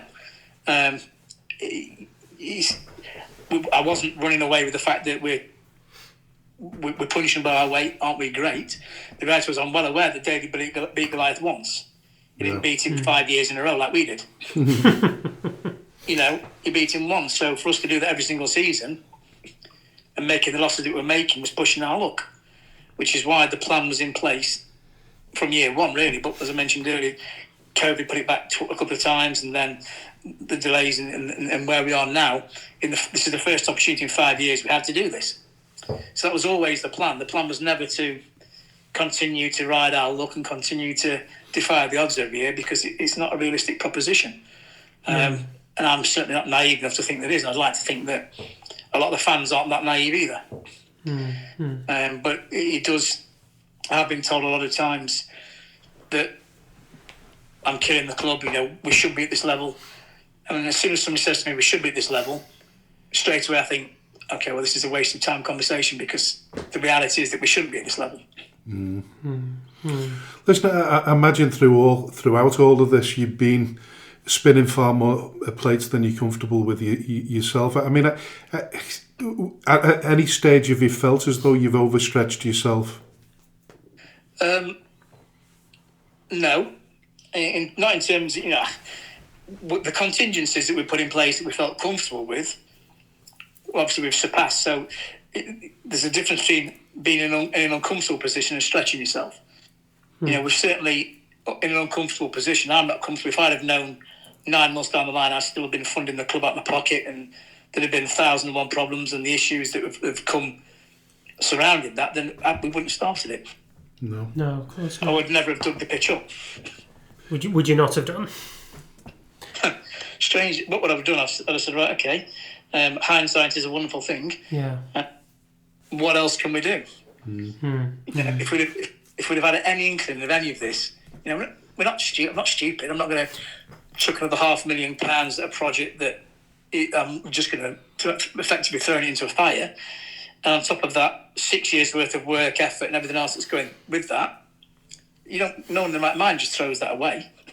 No, of course they don't. A lot of the fans that I'm getting negativity from, I've built relationships with over 6 years. So a lot of these people that you see now on social media making all these comments and saying all these things, I've had a positive relationship with. How was your relationship with the fans? Obviously, you've just said that you had kind of close relationship with them, whether you were on good terms with them. When do you think kind of the tide started to turn a little bit? As you guys know, in any football club, there's always a small band of haters. We could be Premier League, winning the Champions League, and they still think I was a prat.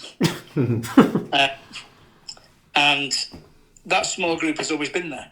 The ones that you'll see now still writing the posts, still making the comments, still inviting, the negativity, and they've always been there.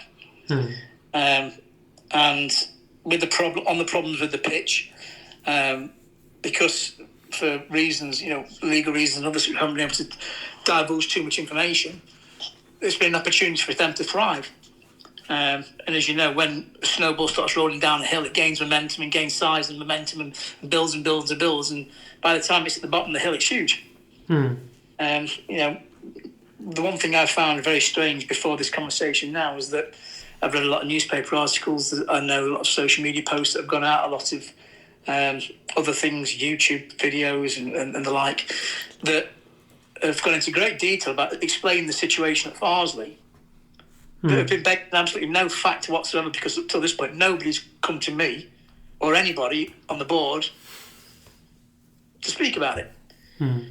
So everything that's been put out there has been gossip, hearsay, rumour, exaggeration, that because it's been passed around by a number of different people and spread into groups and comments on it, it's become fact.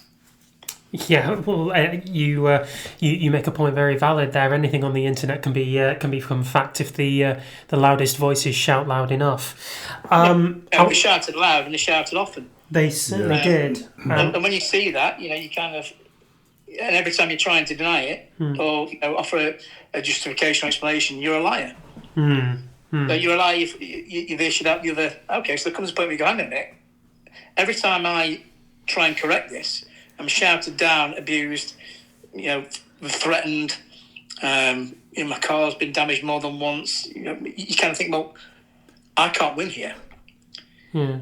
I'm in a situation where I'm trying to explain the situation to people, and I'm getting shouted down before I'm even having the opportunity to speak. Yeah. So you read these articles that I'm reading, I'm thinking, well, that's not true. That's not true. That's not even close to being true. It's been posted in local papers. It's been posted nationally. You're thinking, this is insanity. Yeah. But the most damaging side of that is that we're bringing in a new manager, want to bring players in that he wants to bring in, and the players are saying, well, I'm not sure I want to come because the club's in, this is happening, that's happening, that's happening. Well, a lot of that wasn't actually the case. The same with potential sponsors, the same with potential, everything that the club needs to survive, particularly when we've got no income. Yeah. We weren't able to achieve. We weren't even able to open up a community trust because the negativity around that, the council said at the moment we can't do that.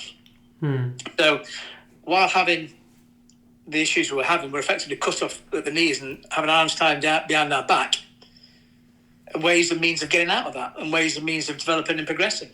So the only option was for me to keep putting the money in because we had no other route of doing that. Yeah. So, this hasn't been paid, that hasn't been paid. No, I know it hasn't been paid, or I know it's late. It's not what you're saying.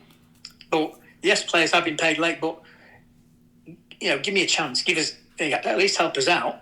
So it kind of felt that from my side, I'm doing everything I can. I don't need to lie to the supporters because it's my business. I own it. I'm funding it. Who am I going to lie to? I don't. I'm not. If I'm not. I can't lie to the boss. But I'm the boss. So, I don't need to cover anything up or lie about anything. The information I've given out is what we've been given at the time. Yeah. And it's not in my best interest for the pitch not to happen. It's not in my best interest for there to be these issues. So killing the club is the exact opposite of what I've been doing for the last 6 years. I'm not asking for a pat on the back on that. I'm not asking for any praise. That's what you do as the chairman of a club. You go into it knowing that's the situation. Definitely. But I am by absolutely no means saying praising it because I'm not. I went into it eyes wide open knowing that's what I was going into. Yeah. Yes, this pitch has been an absolute nightmare, but it would have been significantly less of a nightmare, and we'd be in a very, very different place now if perhaps people had helped us and not kicked us while we're down. Yeah, because that's a negative impact on, I'm not blaming them. It doesn't take a genius to work out that if you've got a business where the owner and the board is getting slated multiple times every single week, that is going to have a negative impact on the business. That is not rocket science. That's not me criticising anybody. That's not me saying you've caused this. That's me saying, guys, this is pretty obvious for anybody with half a brain that if there's a lot of negativity directed towards the owner of a business, the business will suffer. Yeah, of course. And it kind of got to the stage where people were ringing up the planning department, reporting us saying we breached the terms of the planning, stop the job. Blimey. People are ringing our MP, local councillor, they're doing this and that, none of which we were doing. So we went back to the planning department and said, right, we haven't done it, we haven't breached anything, here's the answer, A, B, C. And they went, no problem. But when we've got people, whoever it may have been, that's trying to cut us off at that level, that's beyond just trying to force me out of the club. That's causing serious, serious damage to the club itself. And being a week away from getting the pitch down, being that close, having spent tens of thousands of pounds paying interest for money that to keep the business opportunity and the loan alive, for it to be killed off by somebody finding out who it is, contacting them, sending them all the negative links, sending them the links to YouTube videos, sending them all the negativity, sending them everything they can, and telling them to stay away from me and the club, for us to then lose that funding, which was part of the funding for the project, so close in. I cannot and will not ever understand the mentality behind that. And it only takes a really small section of people to cause that kind of destruction. Because that, if that hadn't happened, the pitch would be going down now. We wouldn't be having this conversation. Yeah. No. But it got to the point where it became beyond getting me out of the club. It became personal. It became, dangerous. But also it became people are willing to sacrifice the club to force me out. Yeah. And that's at the point where we sat down as a board the last few weeks. I said, look, this is crazy. You know, this level of hatred has been whipped up to a frenzy point whereby we don't know what's going to happen next. No. You know, and from my point of view, a lot of the things that have been said just simply aren't true. You know, or there's a small part of it that's fact that's been whipped out of all proportion to something else to be massive. Yeah. So what I can't understand is that, you know, as a community club, as a village club, of the time and effort that people cannot be blind to see that we've put in. They can't not think that the club survived without my money, without my time, without my effort. They can't think that. No. Yeah, they must know it has. It would make sense, yeah. You know, those who saw the club 6 years ago and now can see the difference. So, but it has survived 9 months from somewhere. It has, yeah. You know, so what I can't understand is why there's been that. You know, yes, I understand that's the initial small group that's always been there. I've seen what they put out. You read it, you think, wow, that's bad. But it just gained momentum and came out of control. And then you're getting 2 or 3 posts a week. Yeah. One of those posts, I think in particular, was by a YouTube user called Ellis Platten, who runs the Football Away Days, which probably was the post that garnered the most sort of traction for Farsley Celtic and for yourself. Can you just explain the impact of what that YouTube video and what his documentary, in inverted commas, did to you personally? Well, first of all, the guy who was with George, one of our supporters, has only been at the club a couple of seasons, so he has no idea what the club has been through the last 5 or 6 years. You know, George, we even let him into home and away games free of charge last season to help him and his partner out. So again, I said earlier, you know, you had a positive relationship with these people who've turned on you in the worst way. He's one of them. But, you know, 2 things. Firstly, the YouTube was disastrous for the club. Yeah. Again, there's no contact with myself. You know, you've got the YouTuber himself saying, "Go, you're killing the club," which is not, again, true at all. But the amount of people it goes out to, it affects opinion. And I understand that YouTubers earn money from the videos they post. I understand that. And is it in their best interest to put out a balanced argument? Maybe not. You know, because the more views they get, the better it is for them. What makes me laugh about this is a lot of people were saying that you're unapproachable and difficult to get hold of. You know, I took a very, very short space of time and a little bit of research for me to contact you straight away, and I've had no issues at all there. Nobody's tried. You know, you can email the office at work and the emails come through to me. You know, they get forwarded on to me. My email address has never been a secret. You know, I stand with the fans in the home and away games. I've never been unapproachable. Because we've actually said, Paul, that we've tried to contact people, you know, the critics and try to get them on the show, and they're reluctant to come on. But one thing I would like to say, now this is defence, and respect to him for this. This is important. He contacted me last week and said he would like to do a follow-up where they speak to me. Because I said to him myself, your videos cause a lot of damage here to the club. And respect to Ellis, he has contacted me and offered me that opportunity. That's good. Will you do it? I hope it's not too little too late, but absolutely. I think you should. Yeah, it'd be great. Yeah, absolutely. You know, the guy, he said to me, he never comes back, he never does repeat visit, but on this occasion, he can see the impact it's having, and, you know, full respect to him for that. As frustrated as I was that he put the post out without even contacting us in the first place, and as frustrated as I was that, again, as I mentioned earlier, there's been no contact with the club at all from anybody to actually find out what the facts are. Yeah. But again, respect to him, he's come back to me on that and said, look, you know, let's do a follow-up, have a conversation with you, and let's see if we can you know, do something to help the club. So hands up to restore a little bit of parity in many ways. Well, I think, you know, I've had more positive comments from neutral fans than I have from our own.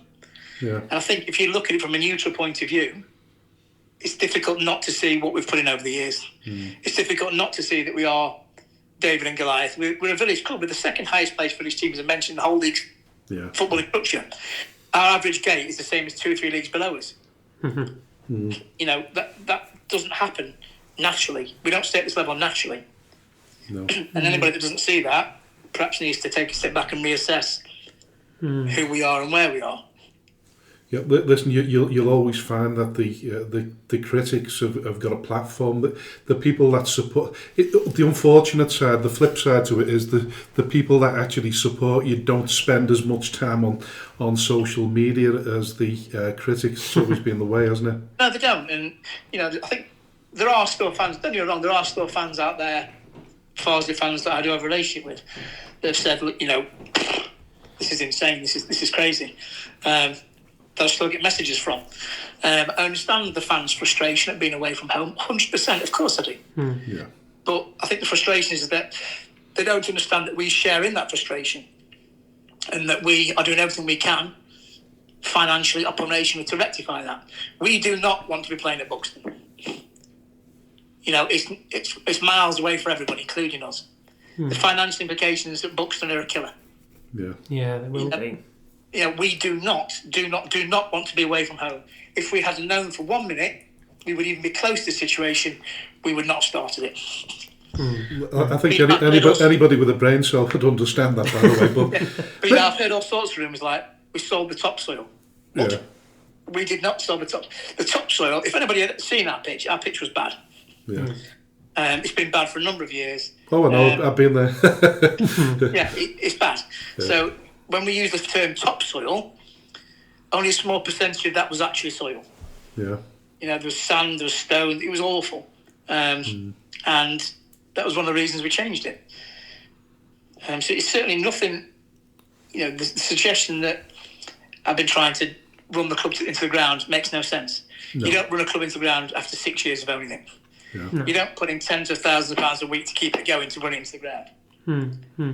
You know, it makes absolutely no logical sense whatsoever. It doesn't. Listen, a few sort of quick questions before we sort of round it up a little bit. But what's your relationship now like with the 4 remaining directors now that have took over control of the football side of things?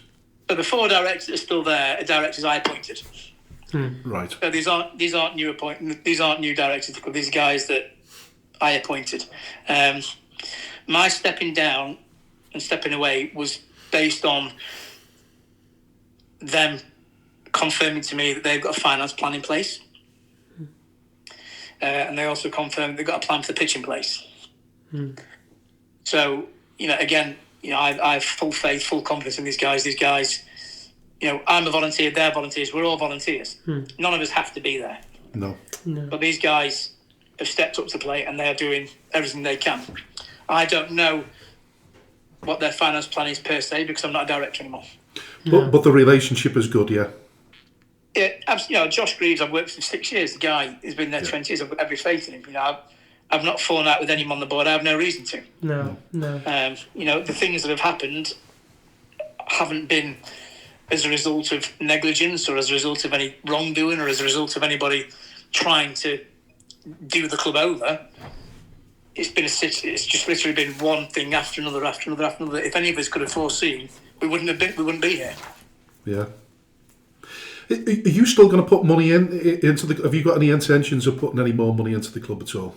At the moment, the board of directors have said, you know, we've got a finance plan in place. We don't want or need the money. Or need your money.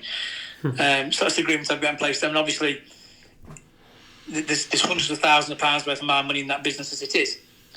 So it's a huge risk for me to hand control over that business to somebody else anyway. So the plans to put a synthetic pitch in, that they certainly at this moment postponed at least for now. Yeah, the planning permission's in place. Yeah. You know, so you know, the conversation we've had is, you know, I've stepped back to look, guys, we're not going to discuss anything, we won't talk about anything. You do what you need to do.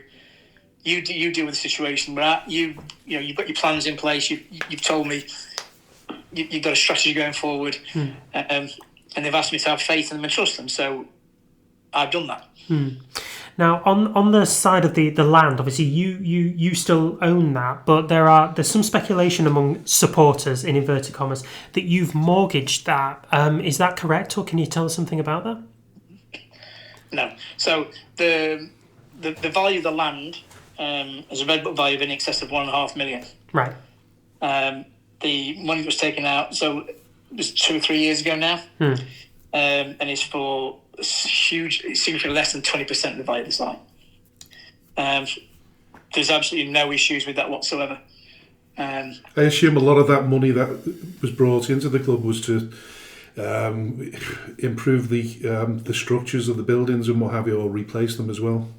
So that was brought in, as I say, a couple of years ago now. So I was at the time a stay-away owner. So I had other businesses abroad, and I wasn't particularly, COVID was there at the time, and I wasn't overly involved on a day-to-day basis. And things weren't done properly, things weren't handled properly, and I wasn't necessarily kept in the full loop.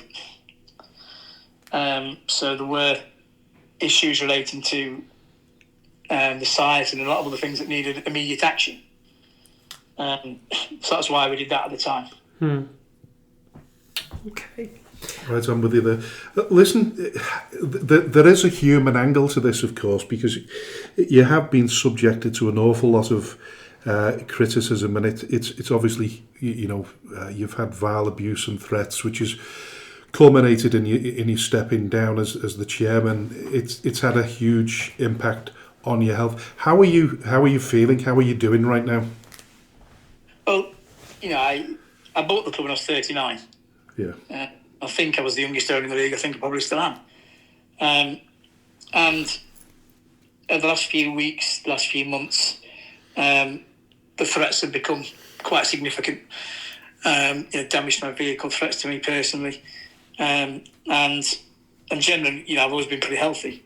And then over the last couple of months, I started having a couple of heart-related issues that at my age I really shouldn't be having. And the doctor said that was down to stress. Whether it be the stress of the situation or the stress of the threats and everything else on top of that, or whether it be as a result of all of that together. You can only be strong and you can only fight it for so long. So yes, it has had an impact. I'm not going to sit here and say it hasn't. As much as I don't read the social media, I don't care what people say about me, I really don't care. There's still the added pressure of the finance, there's still the added pressure of keeping the club going, there's still the added pressure of, for me, when you've owned a business for 6 or 7 years and you've been on it every single day, day in, day out for that period of time, you can't help but love that business and do everything you can to make it a success. Yeah. So, seeing the business struggle hurts. Yeah. I can imagine. And I can only put in the money I've got, and I can only put in the time I've got. Yeah. And just the club is effectively, it was run on 2 or 3 people, volunteers, me being one of them. Yeah. Running a club of that size, at that level, on 2 or 3 people, it's not enough. No, it's not. Talk about us not being a National League North side because of the finances. Operationally, it's a struggle because the finances dictate who you can employ. If you can't employ people, it's run by volunteers. If it's run by volunteers, you don't have the accountability and responsibility you do of employees. So, as I alluded to previously, historically it hadn't been run properly. So I had to come back and run most of it myself, with the help of Josh Greaves as the vice chairman and the other guys dipping in and out. Now, running 2 businesses, one of which isn't in the UK, and running the club full time, finance the club full time. It's a 24/7 job, as you guys probably know. Yeah. Listen, I go to bed thinking about the club, get up in the middle of the night thinking about the football club all the time, and people don't see that. No, when you're having sleepless nights thinking, shit, I've got to find 25 grand this week. Yeah. Listen, our financial issues are not as significant as yours, but listen, what do you say to those critics that obviously, they come up with stuff saying that the abuse and the threats never happened? They've obviously not been there to witness it. I mean, I think one person turned around and said that the police are not aware of any threats that have been made yet. I would have thought there's data protection that protects them or you from the police revealing whether you've approached them or not. Well, first of all, these people, it's easy to sit at home behind a keyboard and pump anything out. Yeah. 90% of the people that are saying stuff, if the amount of people that have made negative comments about me actually turned up to a game, we wouldn't be in this situation. Yeah. There's that many armchair keyboard warriors that jump on the bandwagon that have never met me, never spoke to me, have already judged me and decided on what they've seen on social media. So for someone to sit there and say these things haven't happened is no surprise. As I said to you before, whatever I say or do, I'll be called a liar. Yeah. Because damned if you do. Because it gets likes. Oh, there's a bandwagon here, I'm going to jump on this. Yeah, I'll have my fame for 5 minutes. I'll get a load of likes. I'll get a load of people following me. I'll get a load of. That's not a dig at these people. That's human nature. You see an opportunity to say something, whether it's true or not, is irrelevant. Yeah. It gives them a voice. It gives them the opportunity to start talking to people on social media. It gives them the opportunity to get a few likes, and some people that's important. Yeah, it is. But I'm not going to sit here and criticise any of them the way they have me. I'm not going to sit here and blame them the way they have me. No. Because everyone, they've not walked in my shoes. They have no idea. Yeah. What it's like. And what they've got what they wanted. Yeah. But sorry, we're going to have to wrap up shortly, but some quick sort of fire questions. I know you've stepped down, the club's getting running new hands now, but people will still ask if you've got any say in the running of the club whatsoever. No. So there's two businesses. The operating company that is the club, holding company that owns the land. I'm no longer a director in the operating company that is the club. Right. Is the club up for sale? Is the ground up for sale? Again, so what you've seen, I've had many offers for the club, sell it. I can categorically tell you now, I've not had one person in 6 years say to me, Paul, here's my proof of funds. Paul, here's my source of funds. Let's talk about buying the club. Not one. So while it's easy to sit there and say, sell the club, you've had offers for the club, again, totally untrue. No one has ever offered to buy the club. But I think the supporters always believe that there's a magic wand somewhere, don't they? And but then you look at it, they're like, okay, the land, the pitch, etc., is worth about £1.5 million. Yeah. The business is losing 6 figures a year. Okay. On top of that, if you're brave enough to spend that sort of money to enter that sort of environment where you can lose more money and have to invest to keep the business as it is, having seen what's happened to me, how an attractive proposition is that for somebody new to come in? Oh, you put it off. Knowing that while it's good, you're all right, but the second they turn on you, that's it. Your health, your safety's at risk, your property's at risk, your character's at risk. And that's the situation. They wanted me gone, they've got that. But unfortunately, I was the only person with any experience of running a club, and I was the person funding it. So now they've got what they wanted. What now? Yeah. So listen, the club has managed to raise 50% of the £25,000 needed to sustain the club till the end of the season and to relay a grass pitch. It seems to have plateaued now at the 50% mark. Are the current board confident that they can meet the sustainability and also the March 31st deadline? When I left, the board said to trust them, which I do implicitly, and they told me they've got a financial plan in place and a plan for the pitch. As far as I'm aware, nothing's changed. I don't know what the £25,000 was for. I don't know what the breakdown. I don't know any of that because I'm not involved. No, fair enough. Listen, what lessons do you walk away with from the club, and are there any good memories you can take with you? What lessons do I walk away with? Well, I'll be honest with you. Trust has become a major issue. Yeah. As a lot of people that I had a positive relationship were very quick to turn. One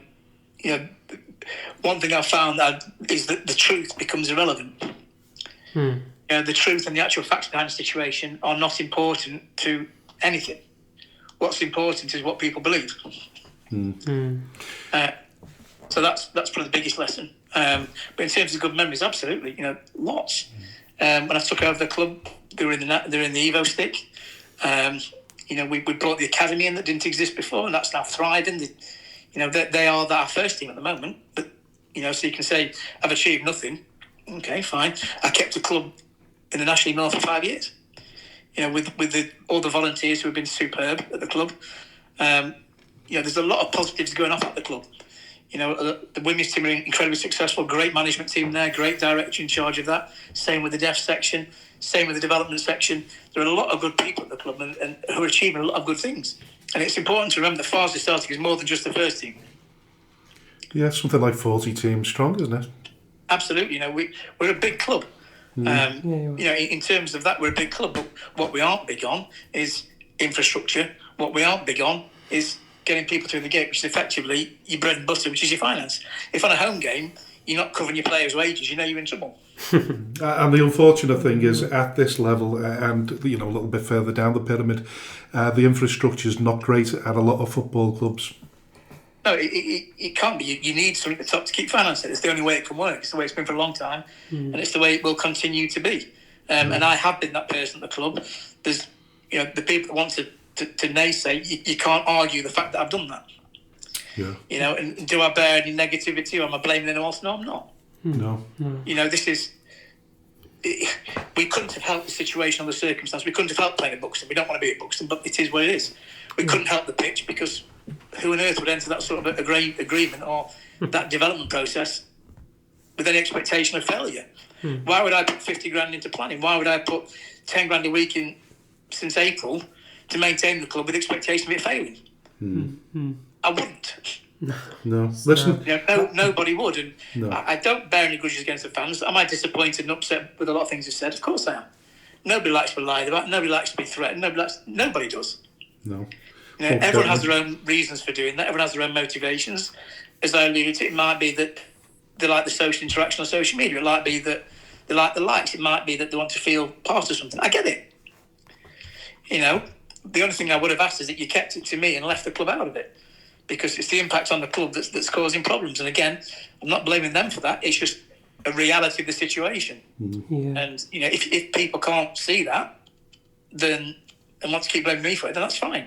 But I would like to think that anybody with some sort of modicum of sense would say, if you keep slating the owner of a company and the board, it is not going to have a positive effect on the business. Yeah. Listen, it's very, very difficult to win over the critics. I know as well as anyone. I read a post about me a few weeks ago that suggested that because a lot of people had said the same thing about me, it doesn't matter really what the truth is.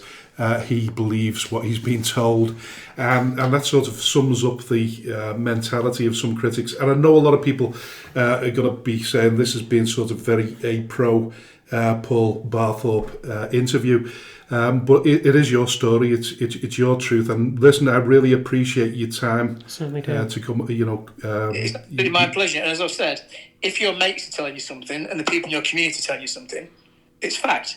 Yeah. Whether it is or not is irrelevant. And that's the one thing I take away from it, is that there are a lot of good people out there still, a lot of good people at the club. And I am still 100% behind this board of directors. I am still 100% behind this club. And I always will be, because you don't invest your time and effort and love into something for 6 years to feel nothing. No, of course not. No. Once again, thanks very much, Paul. It's been an absolute pleasure. Thank you. All the best for the future, Paul. Okay. Take care, mate. Cheers, guys. Thank you. Bye now. Bye. Special shout out to all the businesses that support Skelmersdale United Football Club: Origin Sign Company, T&W Garners, 7PDS, Skem Express Cars 5005, Lease Car UK, RNB Auto Centre, SB Skills Solutions, and Hey Presto Web Design. Thank you to everyone who donates to the club, supports our race nights, raffles, and the lottery bonus ball scheme, and of course the last man standing. A special thanks to those who organise these fundraising events, especially the incredible Lee Davis and Lucas Berquist. To all who stand by us both on and off the field, we are truly grateful. If you wish to sponsor the show, please contact me at chairman.skemutdfc@gmail.com or call me on 07766 054 548. All proceeds will go to Skelmersdale United Football Club. Thank you for your unwavering support. Hello and welcome to the third part of the Speaking Frankly Football Show, and a warm welcome to Tom Mcgrew, who's the new chairman of Hamley Town FC. Hello, Tom. Hey there, how's it going, guys? We're going very well. How are you? Doing all right. Trying to waiting for the winter to be over here. Just give somebody a little bit of context. Listen, you are an American businessman. You're based in the USA. We'll come to Hamley Town in a minute. Whereabouts do you reside in the United States? Yeah, sure. So my wife and I split time between the New Jersey, New York metro area, and then the Orlando metro area. So we're actually down in Florida. We're about 15, 20 minutes from Disney World. It's usually a good benchmark. I know a lot of people know where that is. But yeah, we both split time between there. But most of our business interests and whatnot are up in the New Jersey, Pennsylvania area. Mm-hmm. Right. In terms of you've managed to acquire 30% of the stake at Hamley Town alongside with your wife. You took over the you took the option for shares back in August last year. By the end of January this year, you stepped into the role of as chairman. Yep, that's true. And then, well, there's a lot of, I guess, detail about the shares and things like that. I mean, the limited company by guarantee is the one that's operating, and we have the full ownership and control of that at the moment, given, and I assume that may be the focus of some of your questions, but that happened in January when Ron stepped down and stepped away from the club. Mm-hmm. Tom, how did you come to find out about Hamley Town FC, and where did that interest in non-league football come from? I've been asked, that question quite a bit in the past month or so, and I guess I'll start with the latter portion first. Is it's over 10 years ago now.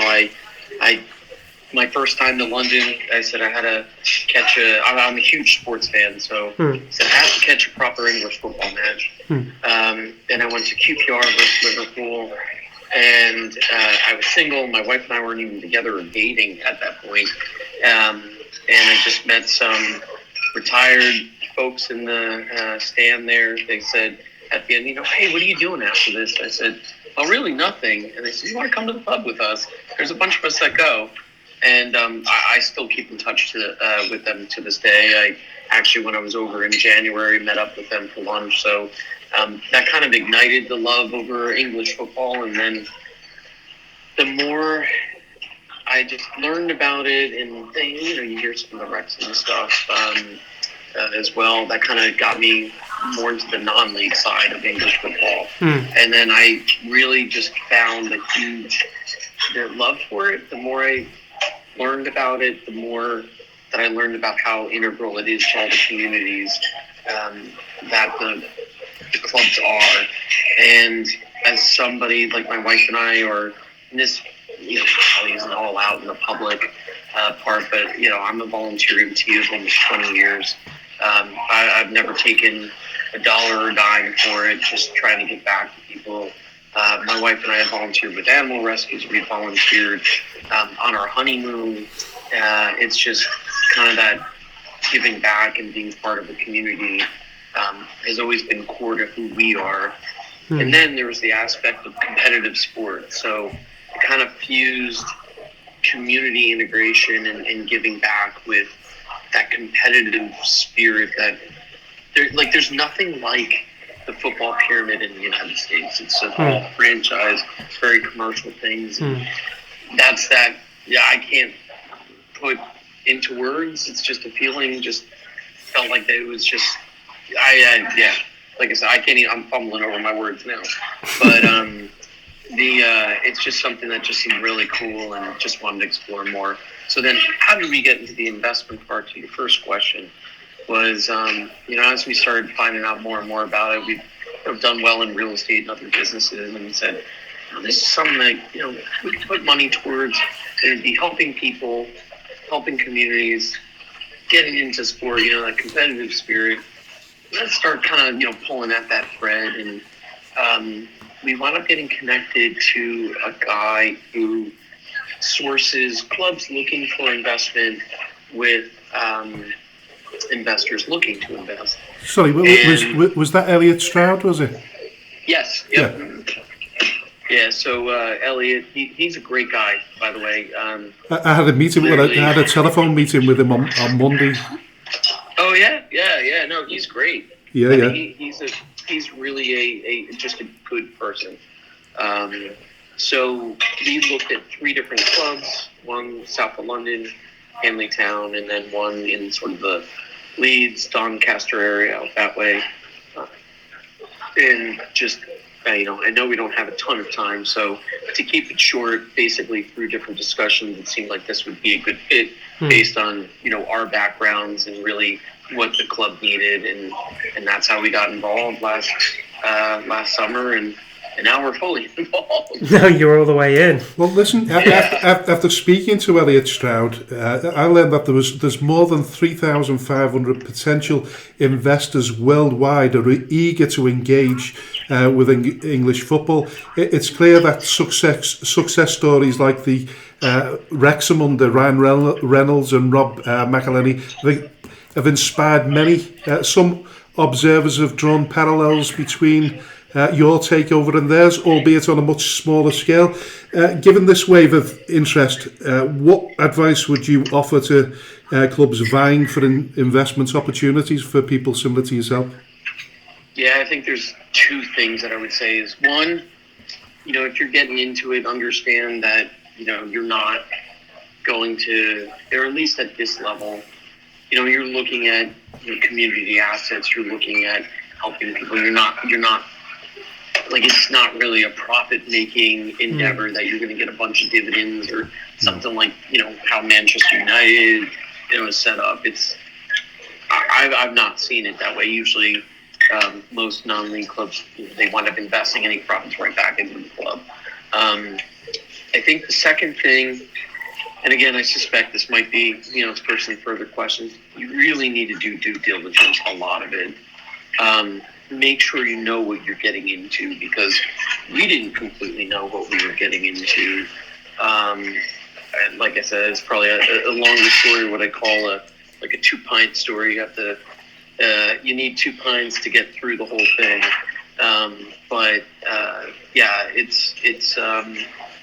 Make sure you do your due diligence, and that was one thing that was really important for us and led to some of where we are now, is because through different business acquisitions that my wife and I have done in the past, what questions to ask, you have the experience of making mistakes, learning from them, and, being better the next time around.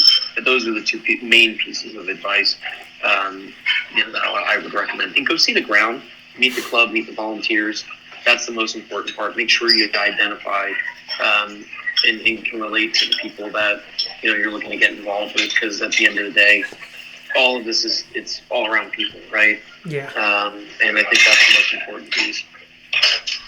Yeah, just for those that are unfamiliar with the club, Hamley Town currently competes in the Northern Premier League Division 1 West. Listen, it's been a challenging season for you so far, with the team sitting close to the bottom of the league, currently second to last. The not doing well from that perspective, and there's a lot of reasons for that. One is just mismanagement by the former chairman before I came in. We were, apparently, and I've heard from multiple people, signing players without the management team's knowledge. And even our current manager now, Scott Douglas, and his team, they've seen their, until we came in, their payroll, their weekly budget just get cut. And, there's only so much you can do. And then you start getting into, bigger issues too, right? It's tough being at the bottom, and players want to leave. They want to be, in a promotion battle, not a relegation battle. There's a morale aspect when you keep, losing games, or, ones you felt you should have at least walked away with a point, and you walk away with nothing. That affects everybody. It affects the club, and, the off the pitch stuff affects the players too. And I know some players have told me that, but even if they didn't, I wouldn't believe them if they told me it didn't, It's just, it's been a tough situation for the club. And, if you look at how we've done recently, I mean, aside from the last game, the previous three, we just played so much different. The energy's been there. And we've picked up 2 points out of 3 games.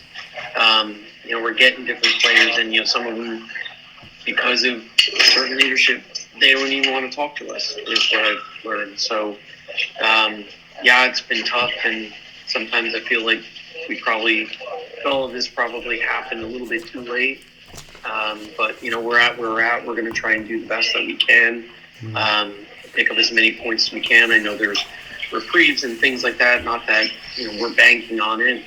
It's very clear right now that the math is against us, and we're very likely to go down. But if we have things correct, and I don't know about the other teams, we might be able to stay up. But it's definitely a dwindling flame, so to speak. Sure. We know from experience. I'm chairman of Skelmersdale United Football Club. We're at the lowest level of the football pyramid at the moment. It's very, very difficult to recruit players when you're not doing particularly well. So I can understand how difficult it's been for you there. But listen, you managed to a recent visit to the UK. You actually met the supporters in person for the first time. Can you describe what the experience was like? I would say there were 2 times. I met the supporters on the 18th of January, the match we had there. That's when everything kind of came to a head and changes were made. Then I was there a couple of weeks ago.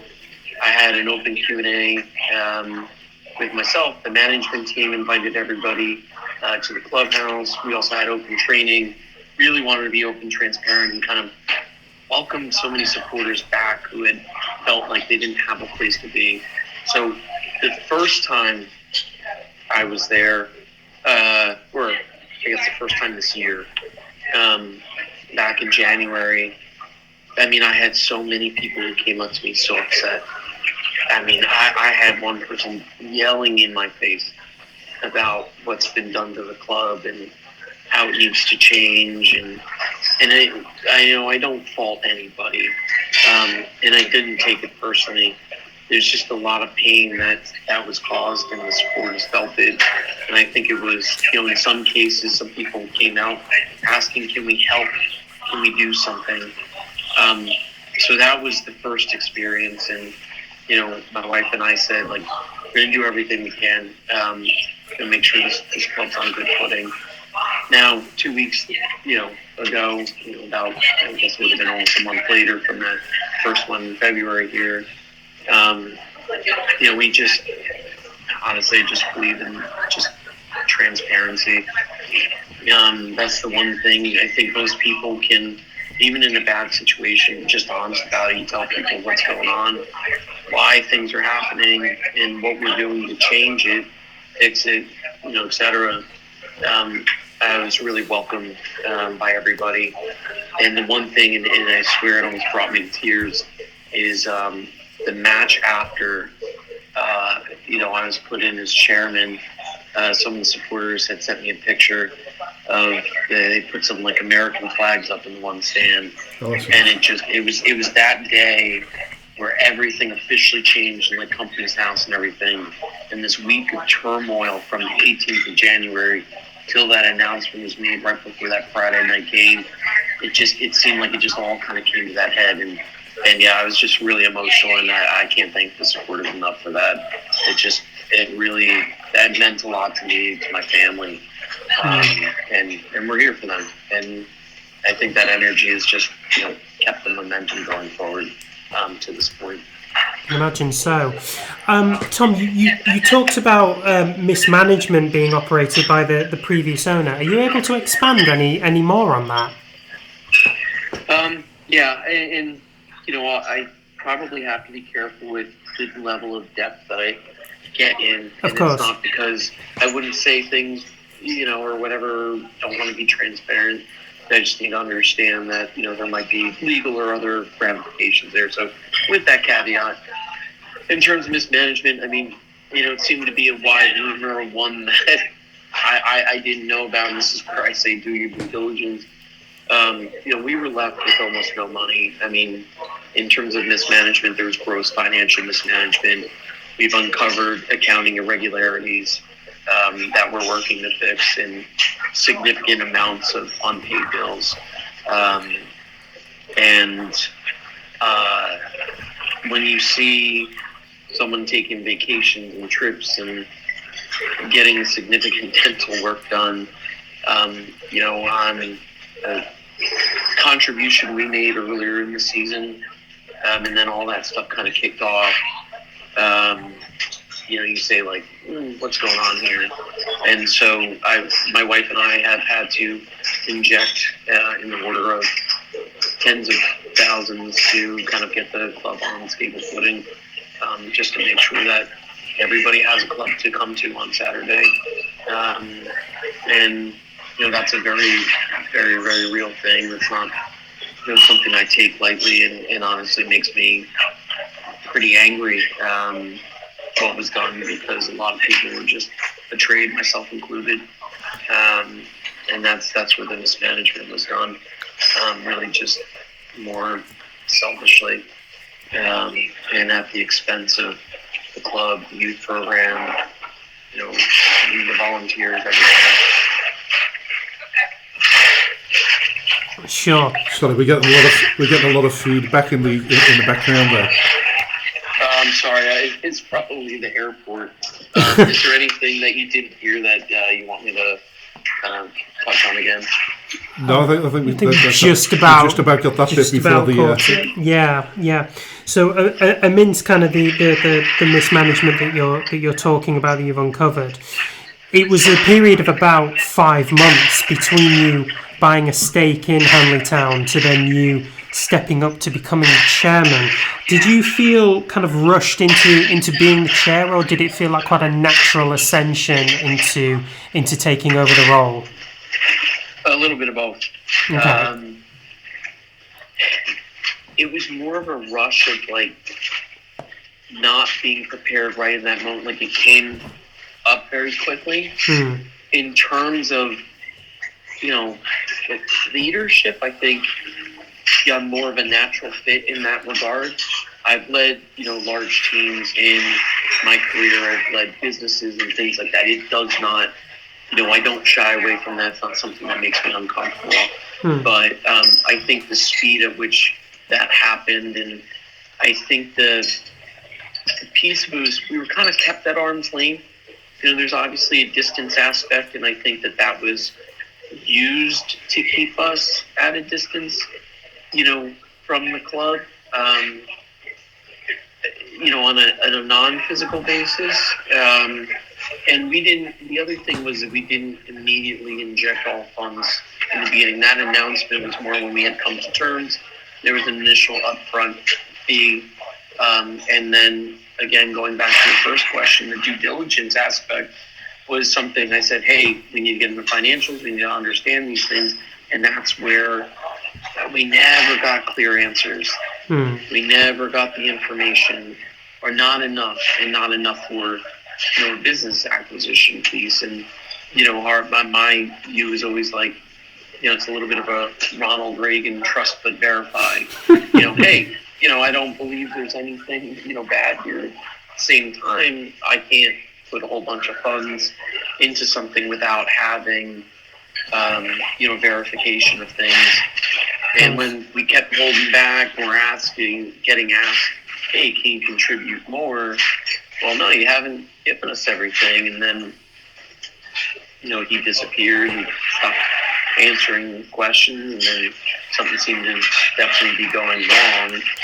And then, honestly, if it wasn't for a core of really dedicated, great volunteers who reached out and kind of put things on our radar of what was going on in the past, 2 months before being chair. I don't know what would happen. We probably would not be involved right now. But if it wasn't for the people, I think we would have stepped away. It's the people. Like I said, the most important things, it's always the people. Yeah, it is. Do you, and I hope this doesn't sound quite crass, do you see your involvement in English football as something of a vanity project? I'm only asking this because, you know, with your business insights and your wealth, that could really influence the club's kind of future trajectory.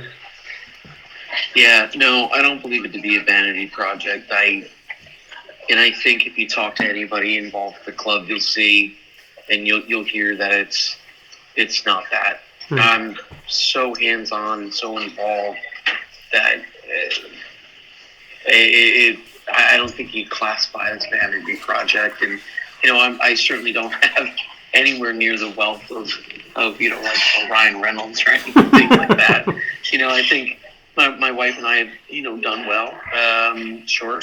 You know, we're not endlessly able to subsidize a club or anything like that. I think it's, you know, our business acumen, and, you know, I've had business education and things like that at very good institutions in the United States, some of the top in the U.S. For business. And I think the thing is put an effort into, first of all, at this point, make the club stable, but two, really supercharge things. I mean, we've got, you know, a lot of opportunity within the club to grow revenue, which can support the club, support the ground, hopefully rise up the pyramid, right? That's the dream of everything. But, you know, I hope nobody thinks that there's, you know, some £1 million checks so we can, you know, sign, you know, a bunch of players that are. So nobody's asked you how deep your pockets are yet, then? No, nobody has. At least they're realistic. In terms of yourself, I mean, you say that you were based on the East Coast of America. That's got to present its own challenges. How do you anticipate kind of managing this particular deep blue obstacle? And how frequently do you plan on visiting the UK to oversee the club's running? Yeah, in terms of again, answering your second question first, in terms of frequency, not sure just yet. We're going to figure out that rhythm. I think the one thing that I'll say is, if there's a need, we'll be there, like an immediate need. And I think you could see that from where we came back, you know, a couple of weeks ago. There was an immediate need to talk to supporters, to get people to come back, to prevent people from leaving, you know, volunteers, supporters, all kinds of people, to rebuild relationships with our sponsors, you know, who, you know, they're questioning things too. How could you not? You know, trying to rebuild all those relationships. So if there's that immediate need, I'll be there. In terms of like a cadence of things, not sure just yet.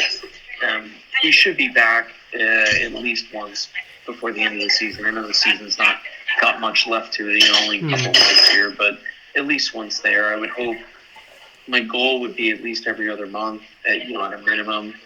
But in terms of the first question, you know, how do you do it? It's a team.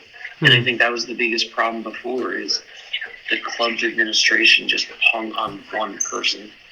And that one person wanted to do everything, be everything, control everything. But if you don't leverage the power of a team and the volunteers, I mean, there's people who've been involved with this club as long as I've been alive. And that's not a joke, it's serious. You know, somebody told me, I started playing football for Hanley Town in, you know, 1988. I was like, oh gosh. I was born that year.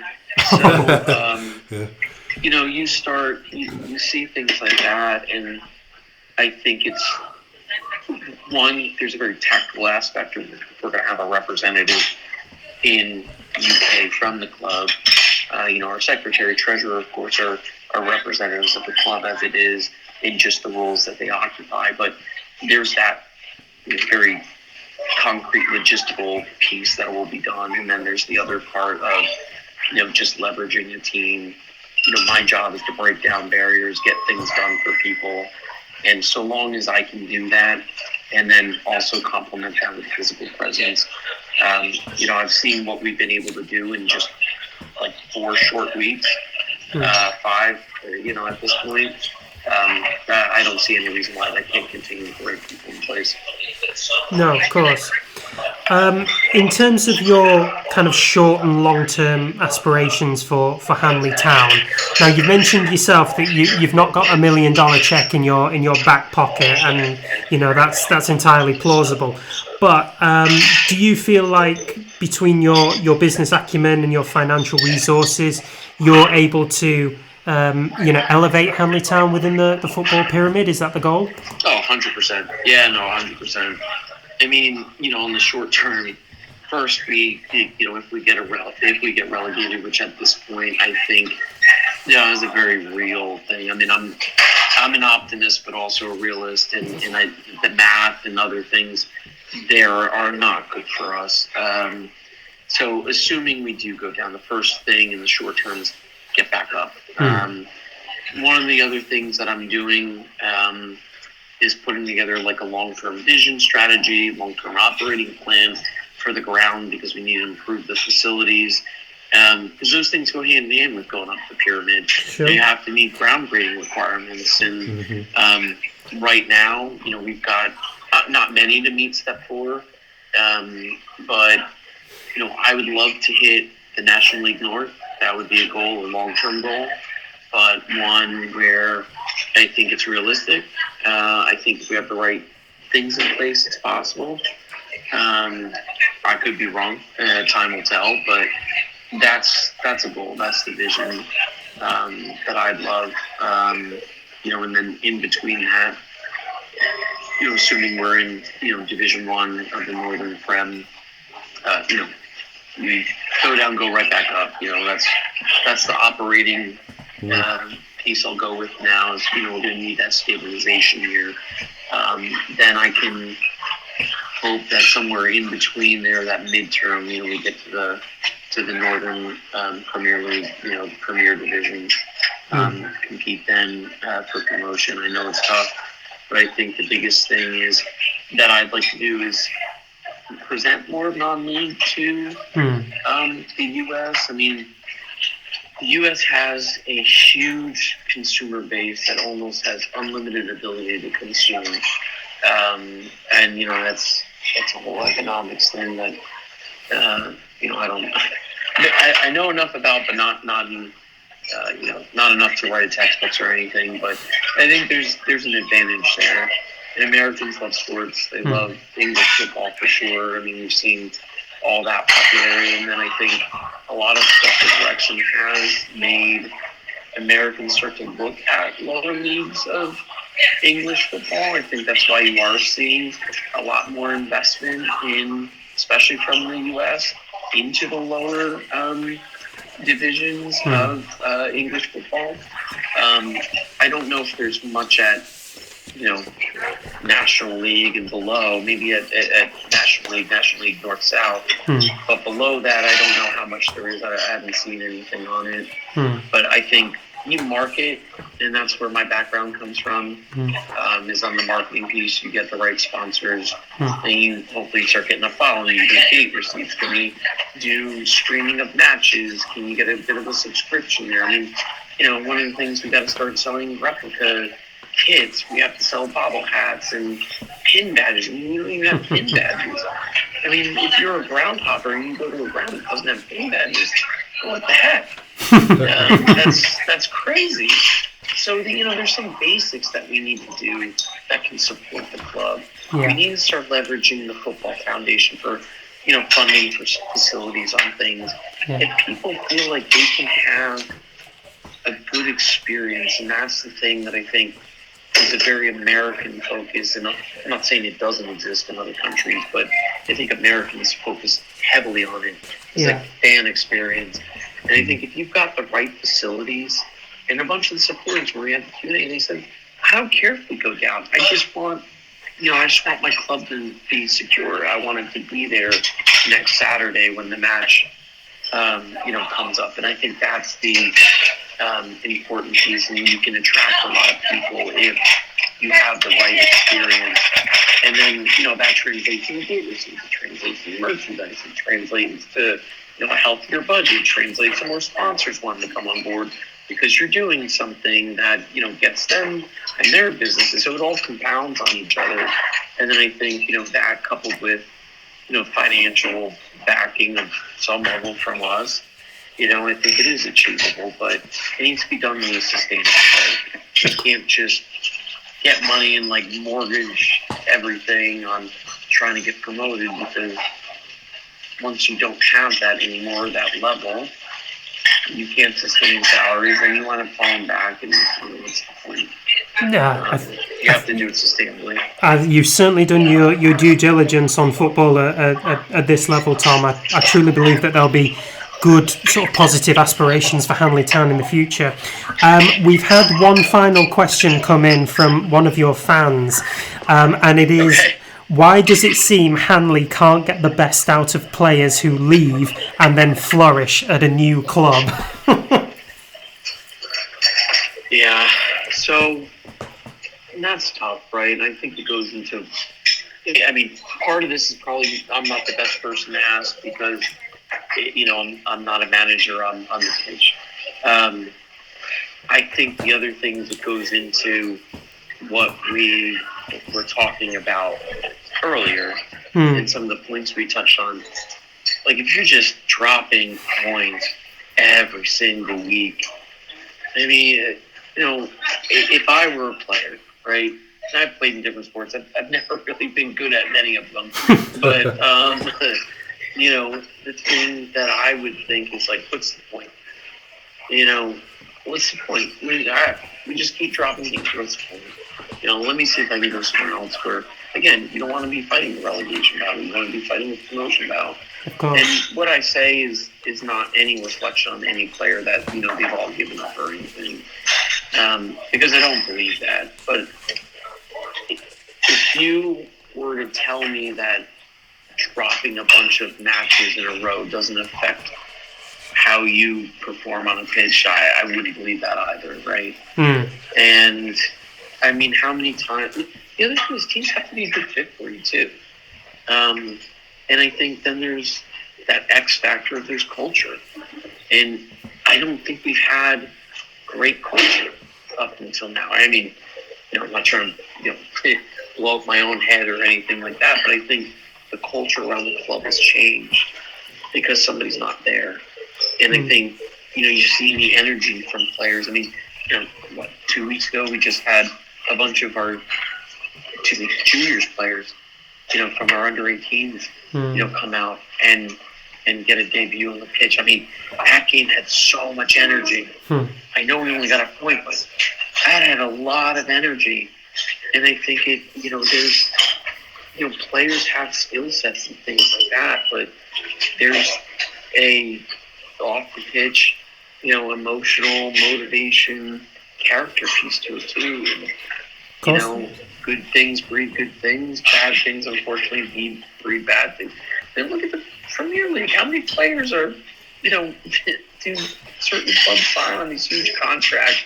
They're a complete flop. They don't do well. They move to another club and they start doing well again. I think some of it's just, that's the nature of the sport too. It's just how it is. No, I think you're very correct there.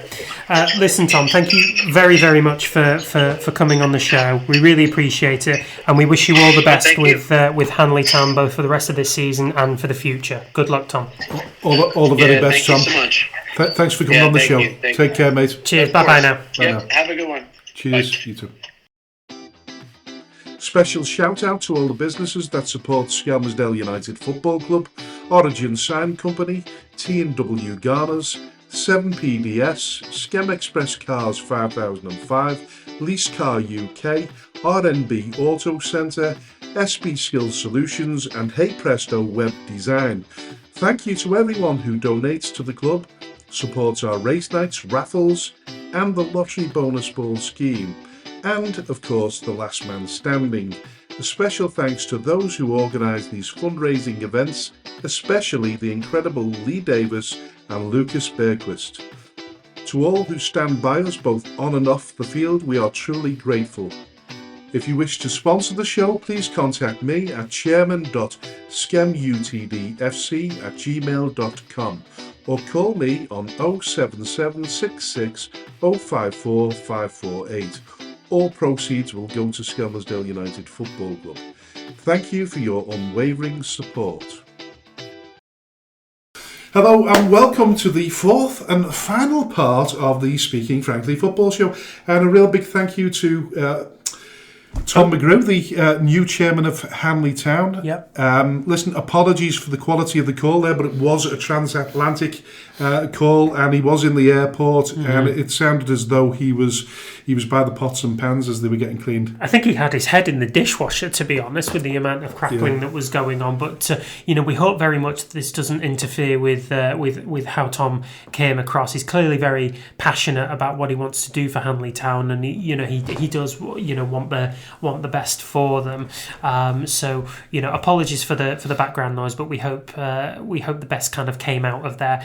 As well, thank you to Paul Barthorpe as well, who was our guest in part 2. That was an astonishing point of view from Paul over what's been a very turbulent period for him. Yeah, and listen, I know there's going to be people throwing accusations of we've let him off lightly, we haven't grilled him. But you know what? We have to assume that it's his truth and he's telling it, and it's certainly from what we've seen in terms of supporters and the critics, there's no real backup of proof there either. We've also said that we've invited people, and maybe somebody now will, as a supporter, want to come on the show to reply to what Paul said, and that we're more than happy to. So we didn't take it lightly. We just asked the questions, and he's answered them in what we believe is a full and frank fashion. It's not easy running a football club by any stretch of the imagination, and it's been really difficult for him. So we applaud him for coming on the show that. And we make no apologies for the way we've done this. No, not at all. We feel we did this the right way, and he spoke frankly, and that's the whole point of the show, and the whole point of bringing guests on. So we do wish him lots of luck in the future. Now we are going to move on to the final part of the show, which as always is the expert analysis and the anticipation of the games to come. Now this weekend is an extra special one because it is the North West Counties Football League Ground-Hop of 2025. Now, for those of you who don't know, Ground-Hop is a brilliant business initiative run by Chris Baresi, who was on the show about 3 or 4 weeks ago. And he sets up a football day, if you like, at non-league level, and it's done all across the country in different counties and in different levels of the footballing pyramid. So this weekend it's the North West Counties' turn to host it. So we will identify the games that go on, but for each day of the weekend, and that includes the Friday where there is a featured game within the North West Counties, we'll let you know, and that is a fixture that you can get involved in through the Ground-Hop initiative. You'll be treated to all sorts of initiatives with that, including transport, food, drink, and a programme as well. So please go on to Google and type in North West Counties Football League Ground-Hop, and you'll get all the information from groundhop.co.uk. I think initially we were before our game was rearranged to a Friday night with Exton. I think we were due to go to the Daisy Hill Everton game, weren't we? Or have I got that wrong? I think we were going to sort of participate in the ground hop weekend. Unfortunately, Skem couldn't. For one, we don't have our own ground. And we were playing away from home. And we were playing away from home as well. Nonetheless, though, there are about 5 or 6 fixtures that do fall under the Ground Hop initiative, so we will point them out as we go across. Now, there are 2 games going on in the Premier Division tonight, Friday the 28th, and they feature teams within the top 5. So we'll start with Chadderton against Earlham, played at the Avro Stadium. Now, given Chadderton's recent dipsy-doughy in form, and even with Earlham's loss against Burscough, I'd still want to say an away win here for Earlham. What do you think? I think it's. I always say it's got the hallmarks of a draw, so I'm gonna go for a draw on that one. You're going to say a draw there. Yeah. And then the other fixture in the Premier Division is at the Harry Williams Stadium, where Ramsbottom United take on FC St Helens. That's where we were going. That's it. That was it. Yeah, we were going to go to Ramsbottom, weren't we? Yeah, we definitely were. Yeah, I can remember that one. We'll go see Ramsbottom before the end of the season. Yeah, definitely. Yeah, but Ramsbottom, FC St Helens, topsy-turvy form FC.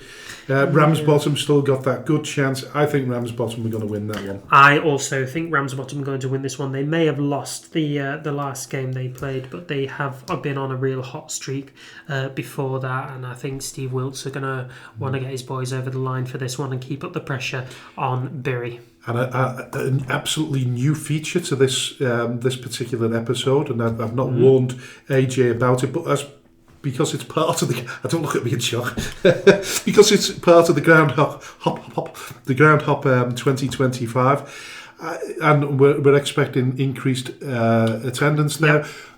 Predictions on attendance. Oh, goodness. Hundreds, not to the nearest figure, but in hundreds. Be a good one, this.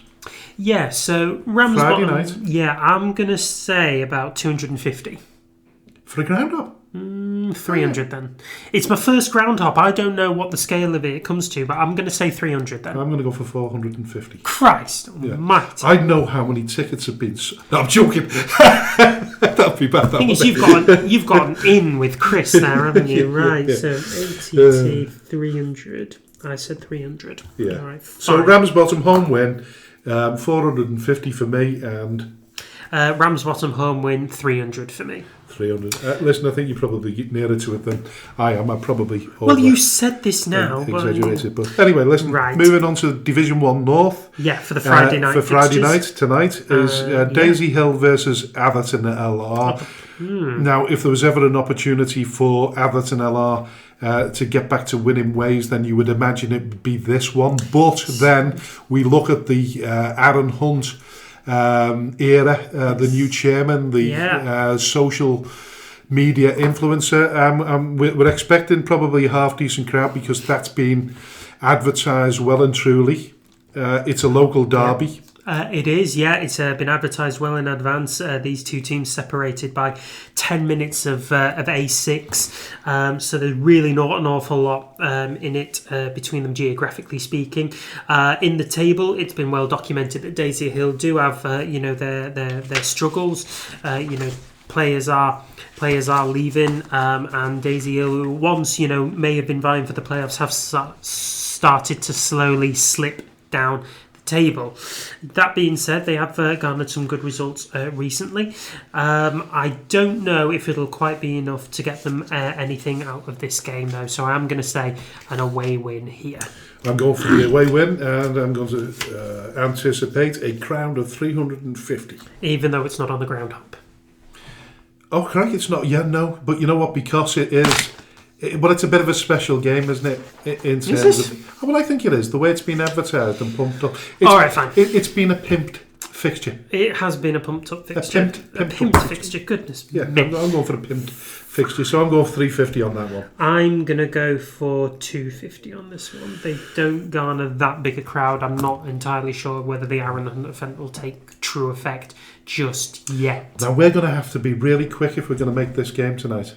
Yeah, we are. Yeah, right, so Exton Villa versus Skelmersdale United. It's a 7:45 kickoff at the Jim Fowler Memorial Ground. What a marvellous stadium! It's very cold up there in cold weather. It is, yes. I drove there the other night. It's a lovely setup. Oh, it's lovely, yeah. The car park's a bit of a bugger to get in and out of, but the pitch is beautiful and they do have a very nice stand. Now then, nice clubhouse. Yeah, absolutely. Very nice clubhouse. It's a dedicated clubhouse as well. I think it's got the name of a dedicated individual to it. Now then, Exton Villa... Could be Jim Fowler, could it? Maybe. Anyway, so Exton Villa,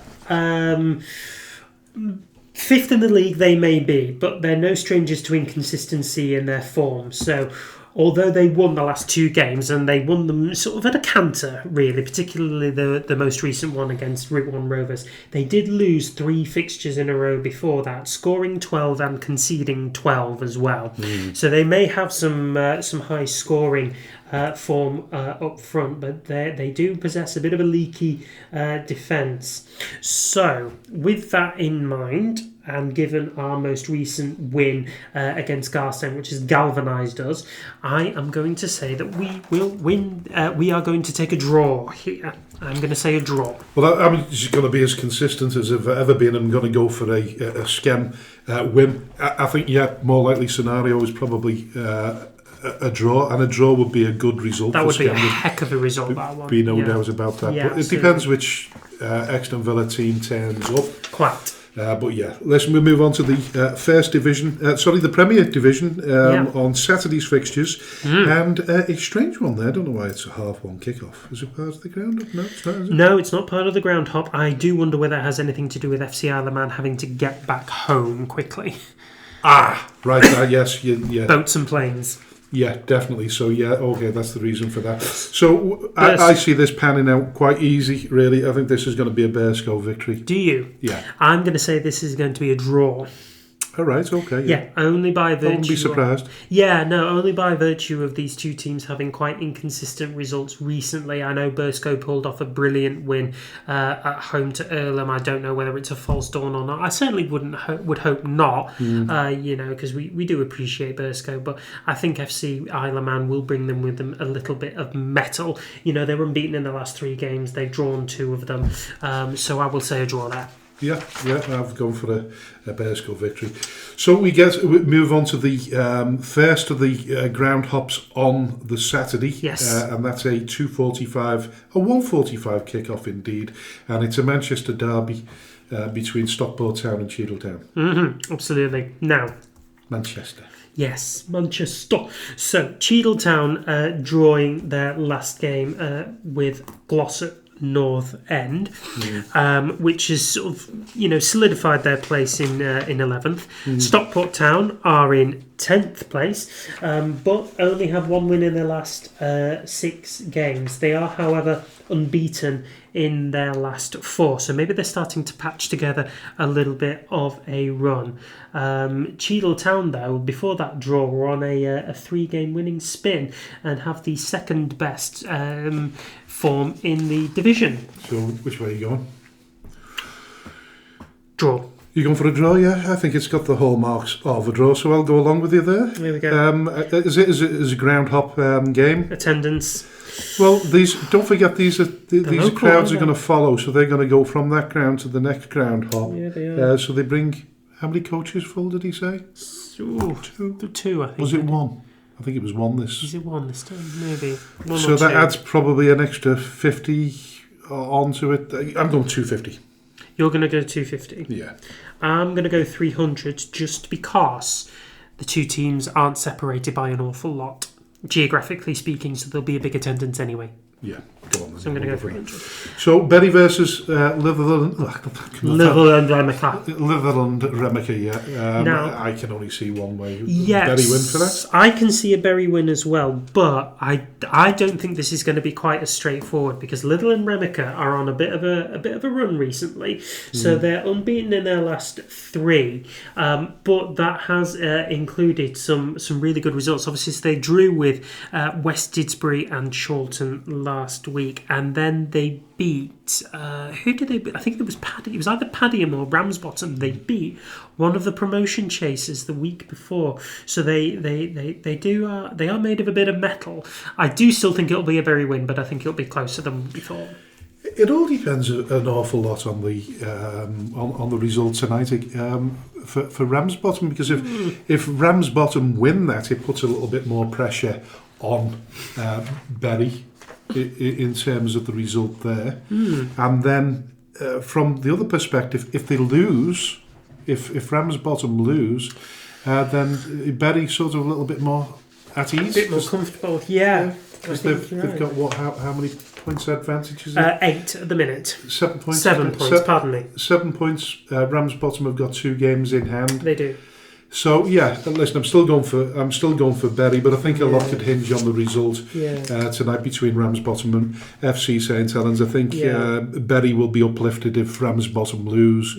They'd probably be a little bit more cautious if they win, so that could make a huge. I think the other thing to bear in mind is that Bury are unbeaten at home all season. Yeah, well, listen, at worst a draw then, I'm going for a home win there. I'm going for a home win. No. So it's the C.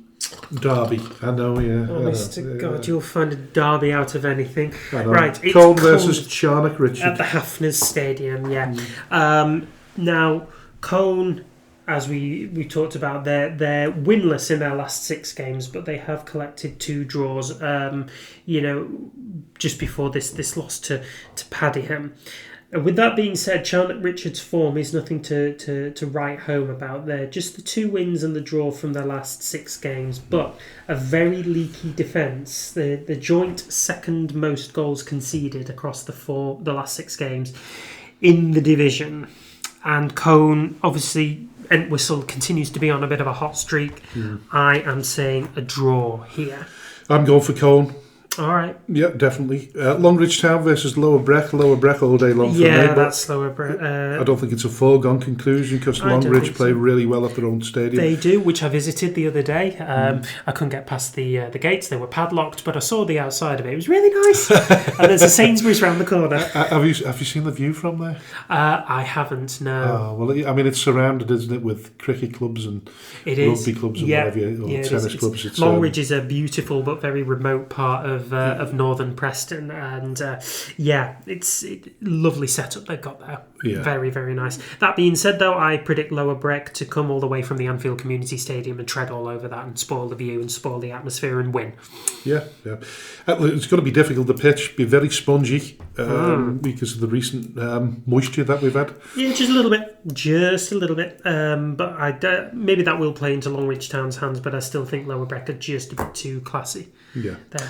So moving on to Paddingham versus AFC Liverpool, I'm going for Paddingham. I can only really see Paddingham winning that one. Home advantage. Pilkington versus Barnoldswick Town. Pilkington will be really, really keen to get some kind of a result here because they are... they're running out of fixtures. Yeah, they're running out of fixtures. And they are starting to get sort of sucked into that relegation battle where I believe any of the 5 teams that are engaging in this battle could go down. Now remember, it's a 2-team relegation in the north in the Premier Division.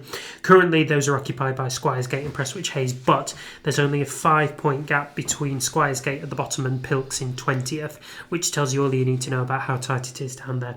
With that being said, Barnoldswick are on a really decent run of form of late. They're unbeaten in the last 5 games, and I do see an away win here. Yeah, listen, I'm going to go for our old friend, hoping that it eases the pain a little bit and the worry, but I'm going for Jenko's, Pilkington's, and hoping it's a home win for them. Alrighty. The last game on the Premier Division... Oh, no, pardon me. It's the last game of the 3 o'clock kickoffs on the Premier Division, which sees a bottom-of-the-table clash again between Squiresgate and South Liverpool. Indeed, a derby. Oh yeah, I'll give it up one day. Next season, I might put it to bed quicker than that.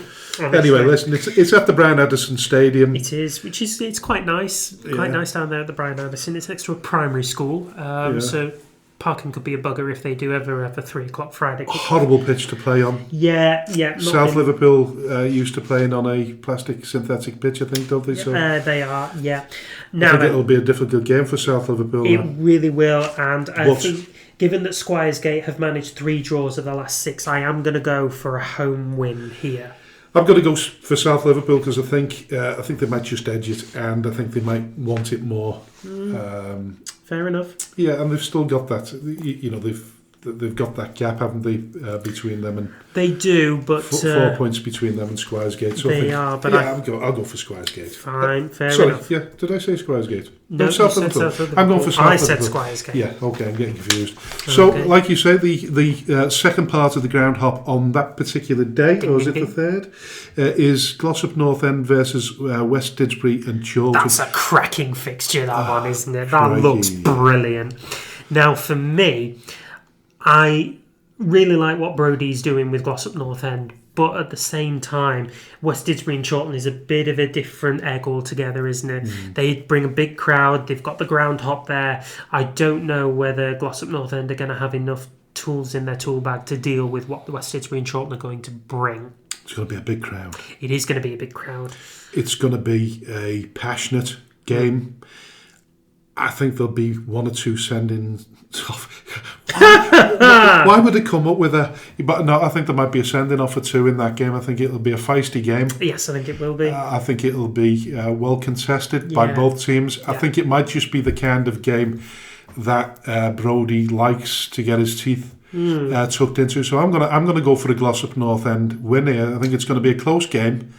I think it's going to be feisty. And I think there's going to be a decent crowd. So I'm going Glossop North End. Right. And I'm going for... I was going to go for 1,000 people, but I'm being a bit ambitious there, do you think? A little bit. But Saturday night? It's Saturday night, yeah. And you know what? It's a game that I would like to go to. Yeah. But I think the wife might have designs on me going the bingo. Well, is it Saturday night or Friday night? It's Saturday night. Saturday night at the movies. God. Send a notice. I'm not going to. Let's see if we make our excuses and try and get over there. So late night foray into Glossop. Yeah. So what are you going? So for me, for all the talk I've said about West Didsbury and Chorlton presenting a different kind of challenge, I think Glossop do bring themselves their own difficulty. I think Brodie is making them difficult to beat. I think West Didsbury and Chorlton will just edge it. I'm going to say an away win. For me, I think the ground hop boost will bring in about 450. Yeah, I think it'll be the biggest gate of the ground hop. I'm going to go for 500. I was going to go for 1,000. But, if it is 1,000, then I don't know. You're going to pay some kind of special. If that's 1,000, then fair play, because Glossop will have taken a bit of pocket money from that. They take a fair bit of following with them, though, don't they? I mean, they have a really good gate and.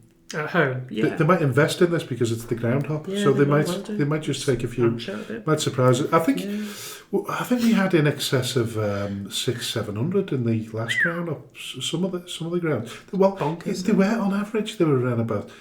We played at Charnock Richard, and I think there was over 600, possibly nearly 700. That's really good for Charnock Richard as well. That's quite a cut-off ground. Yeah. But don't forget, it's not just the people that arrive on the coaches, it's those that converge, that drive themselves. Oh, God, take themselves to it. Why do they do that? I'm changing it to 600. You're going to change it to 600? 600, yeah. What's the appeal for the ground hop if you're not part of the whole kind of ground hop pub experience and everything like that?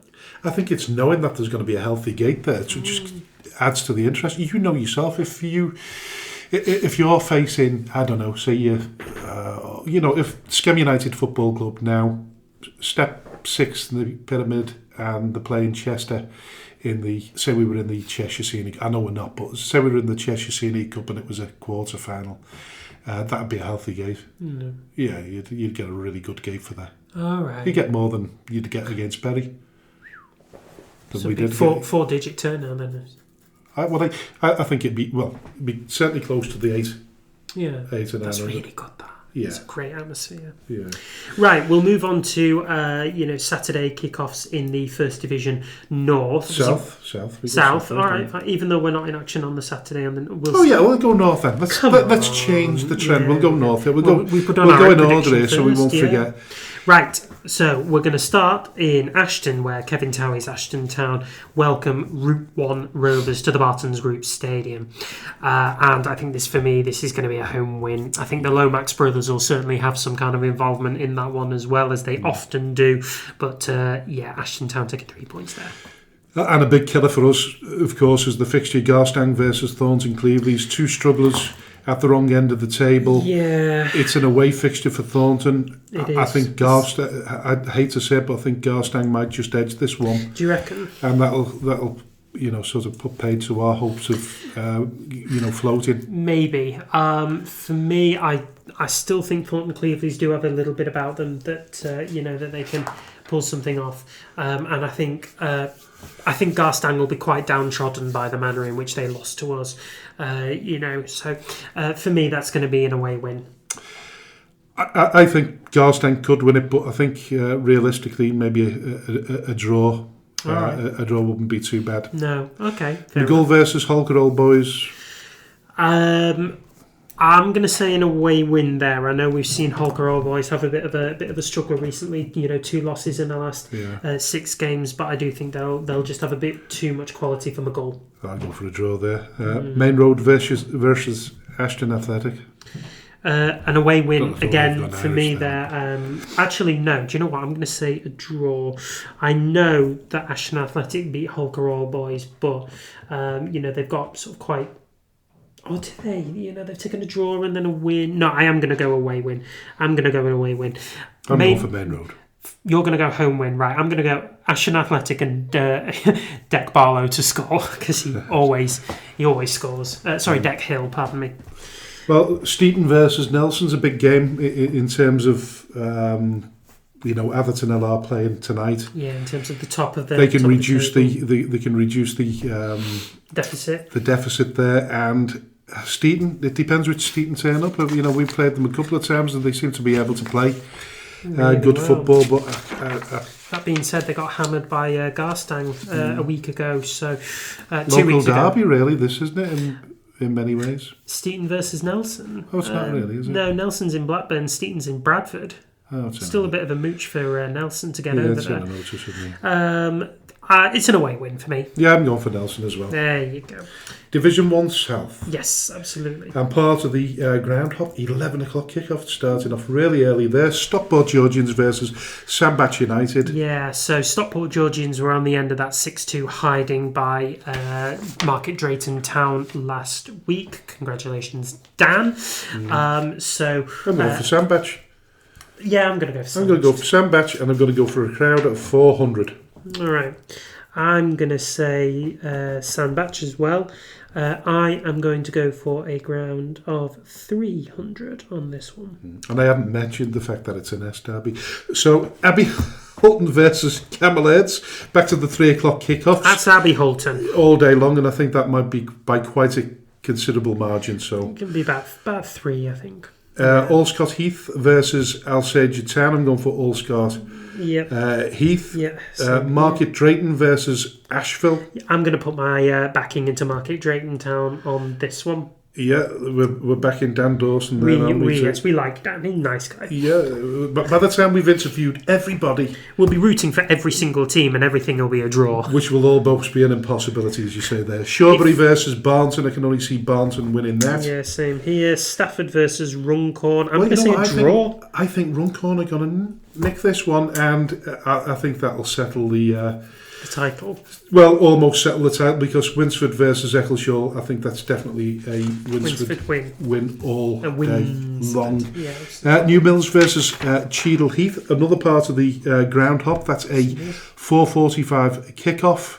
I'm going to go for Cheadle Heath Nomads there, and I'm going to go for a crowd of 400. I am going to say Cheadle Heath Nomads as well. I'm going to go for a ground up of 200 because New Mills is in quite a remote part of Derby, and I'm not sure how much of the ground coverage they get up there. Lovely to go there, though. If you're a ground hopper and you've never been, New Mills is a lovely place to go. Yeah, wonderful to take in the sights while sort of drunk. It's wonderful. So we have a Sunday kickoff, which is unusual in itself. Abbey Hay versus Prestwood Chase at 11:30 in the morning. That is another Ground Hop. So we're starting early there again. That's a home win for me. Yeah, I'm going for Abbey Hay as well. Now it's Abbey Hay based in Liverpool versus Prestwich based in Bury. Adding for the Ground Hop, I'm going to say about 350. I'm going to go 450. Fine. Sunday, the 2nd of March still, we're looking at part of the Ground Hop, and that's the next game on that day. It's a 2:30 kickoff, and it's Droylsden versus Darwin. This has got the hallmarks of an incredible game. Yeah, it really does. So Darwin sort of free If scoring, I was watching a game, free-spirited. that'd be the one on Sunday. Yeah, it is. So Droylsden, their home record has, obviously set the precedent for where they are in the league. Enormous crowd of baying fans behind them. But Darwin on an absolute purple patch themselves, free scoring, free running. I'm. Let me see. I'm thinking. Could be a draw. I'm thinking a draw myself. Well, yeah. I'm going to go for a draw. I'm going to take back what I said before, because I thought the biggest groundhop crowd would be Glossop North End versus West Didsbury. Droylsden versus Darwin is most definitely on a Sunday. I'm assuming there's no Manchester United or Man City's playing. I've not looked, so I don't really know. But providing it's the FA Cup this weekend, so City are still in it. I think it's just United that play on the Sunday Sunday. Right. Okay. Yeah. So I'm going to go for a crowd in excess of 1,000. Yeah. I had put down my attendance for 1,100 there. Yeah. They got 750 out of us. Yeah. So they're going to get way more out of that this weekend. I'll go for 1,200. It'll be a nice little payday for Droylsden. Droylsden and Dave Pace. Best of luck. Good luck to the fellas them, there. But Yeah. I think that's going to be a fantastic game. That's going to be a wonderful game. Really, really good stuff. Just delving into next week's fixtures, there's two. One on the Tuesday, Ramsbottom versus Padiham. That's a belting game. That's one of their games in hand, isn't it? Absolutely brilliant. Yeah, it is. It's a difficult one. It's going to be a horrible game for both teams, really, when you think about it, because, whatever which way happens, the advantage goes to Bury almost automatically, really, doesn't it? Yeah. I am going to say a draw. I'm going to go for a Ramsbottom win, because I think, I think they've proven themselves at in that sort of top two established teams. Yeah. If confidence has anything to do with it, then they should remind themselves that they're still, they're still the top two best teams, them and Bury, in the division without a shadow of doubt. So I'm going for Ramsbottom and hope that Steve Wilkes does the job. Yeah, there. of course. Keeps it exciting, of course, because we want them to go neck and neck, because that'll be a fabulous finish to the season. It really will be, yeah. And I think if Wilkes wants to, I think Wilkes can give himself a pat on the back for taking Bury to the wire, regardless of what happens in the playoffs. He'll still be angling for the promotion, absolutely no doubt about it. But I think Padiham is a really steely test, and I just think, with my level-headed hat on, that it's going to be a draw. Yeah. Right, okay, yeah, but Ramsbottom for me. Lower Breck versus West Didsbury and Chorlton, Thursday. I mean, this is something that needs to be looked at next season, surely. These Thursday night kickoffs. Well, that's Lower Breck's prerogative to ask for that. Yeah, it's just a bit late in the week, isn't it? It is, yeah.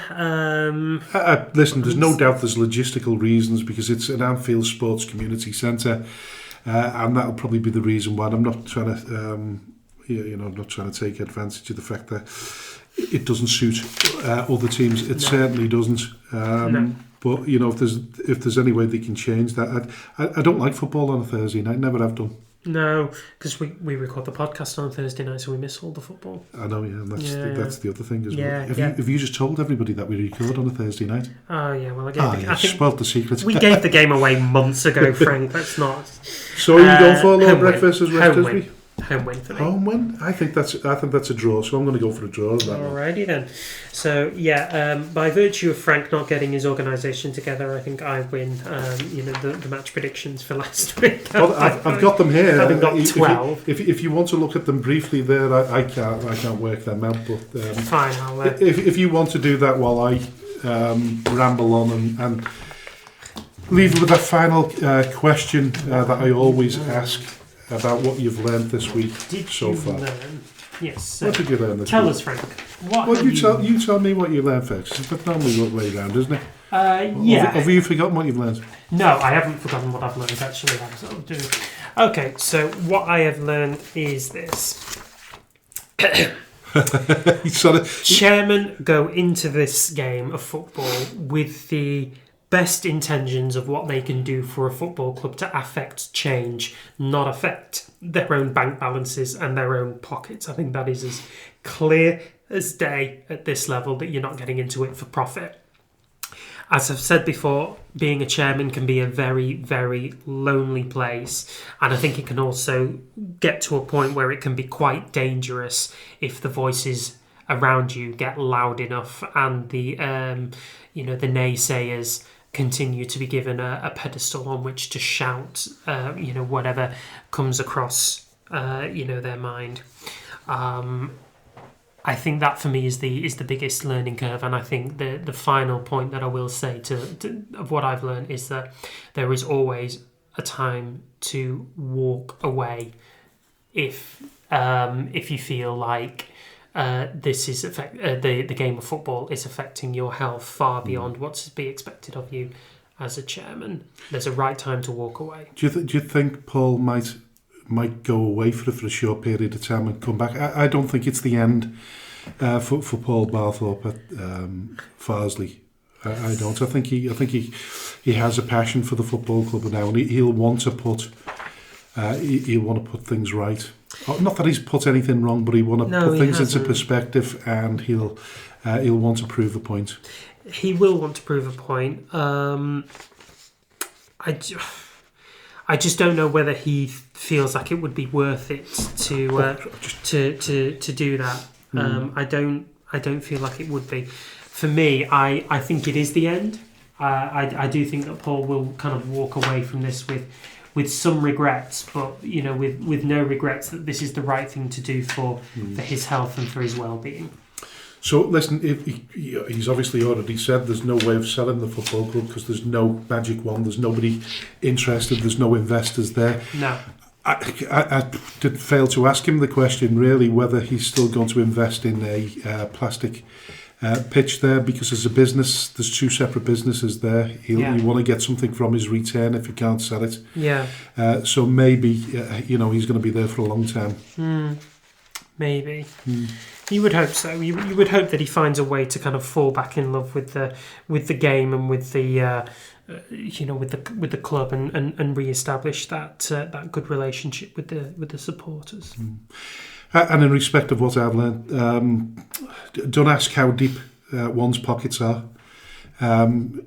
Be careful what you wish for, but also look at the sort of human angle when you're criticising people that have invested heavily into a football club. We all want stakeholders, investors to come to our football clubs and plough money into it. The minute that they either stop or they can't carry on providing finances, you're all up in arms.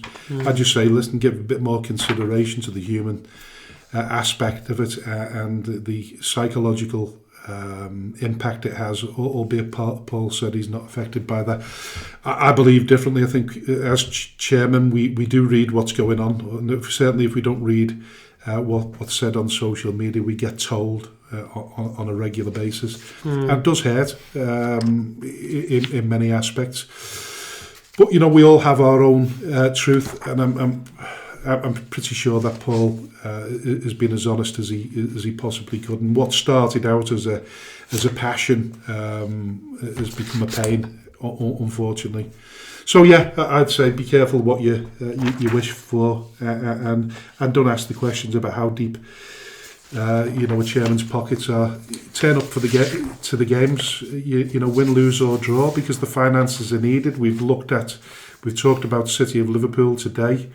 If you're not willing to go and support the team, then you add into the financial pressures that they've got. But listen, on that note, I will leave the final goodbyes in the hands of AJ. Now, I don't know whether you want to tell me roughly whether I've beaten you yet or not. 1, 2, 3, 4, 5, 6, 7, 8, 9. So you've got 9, but I've still got a couple of them to go. So just trying to work out who this last week's winner is. I think we might be neck and neck here, might we? Yeah. So Stafford Town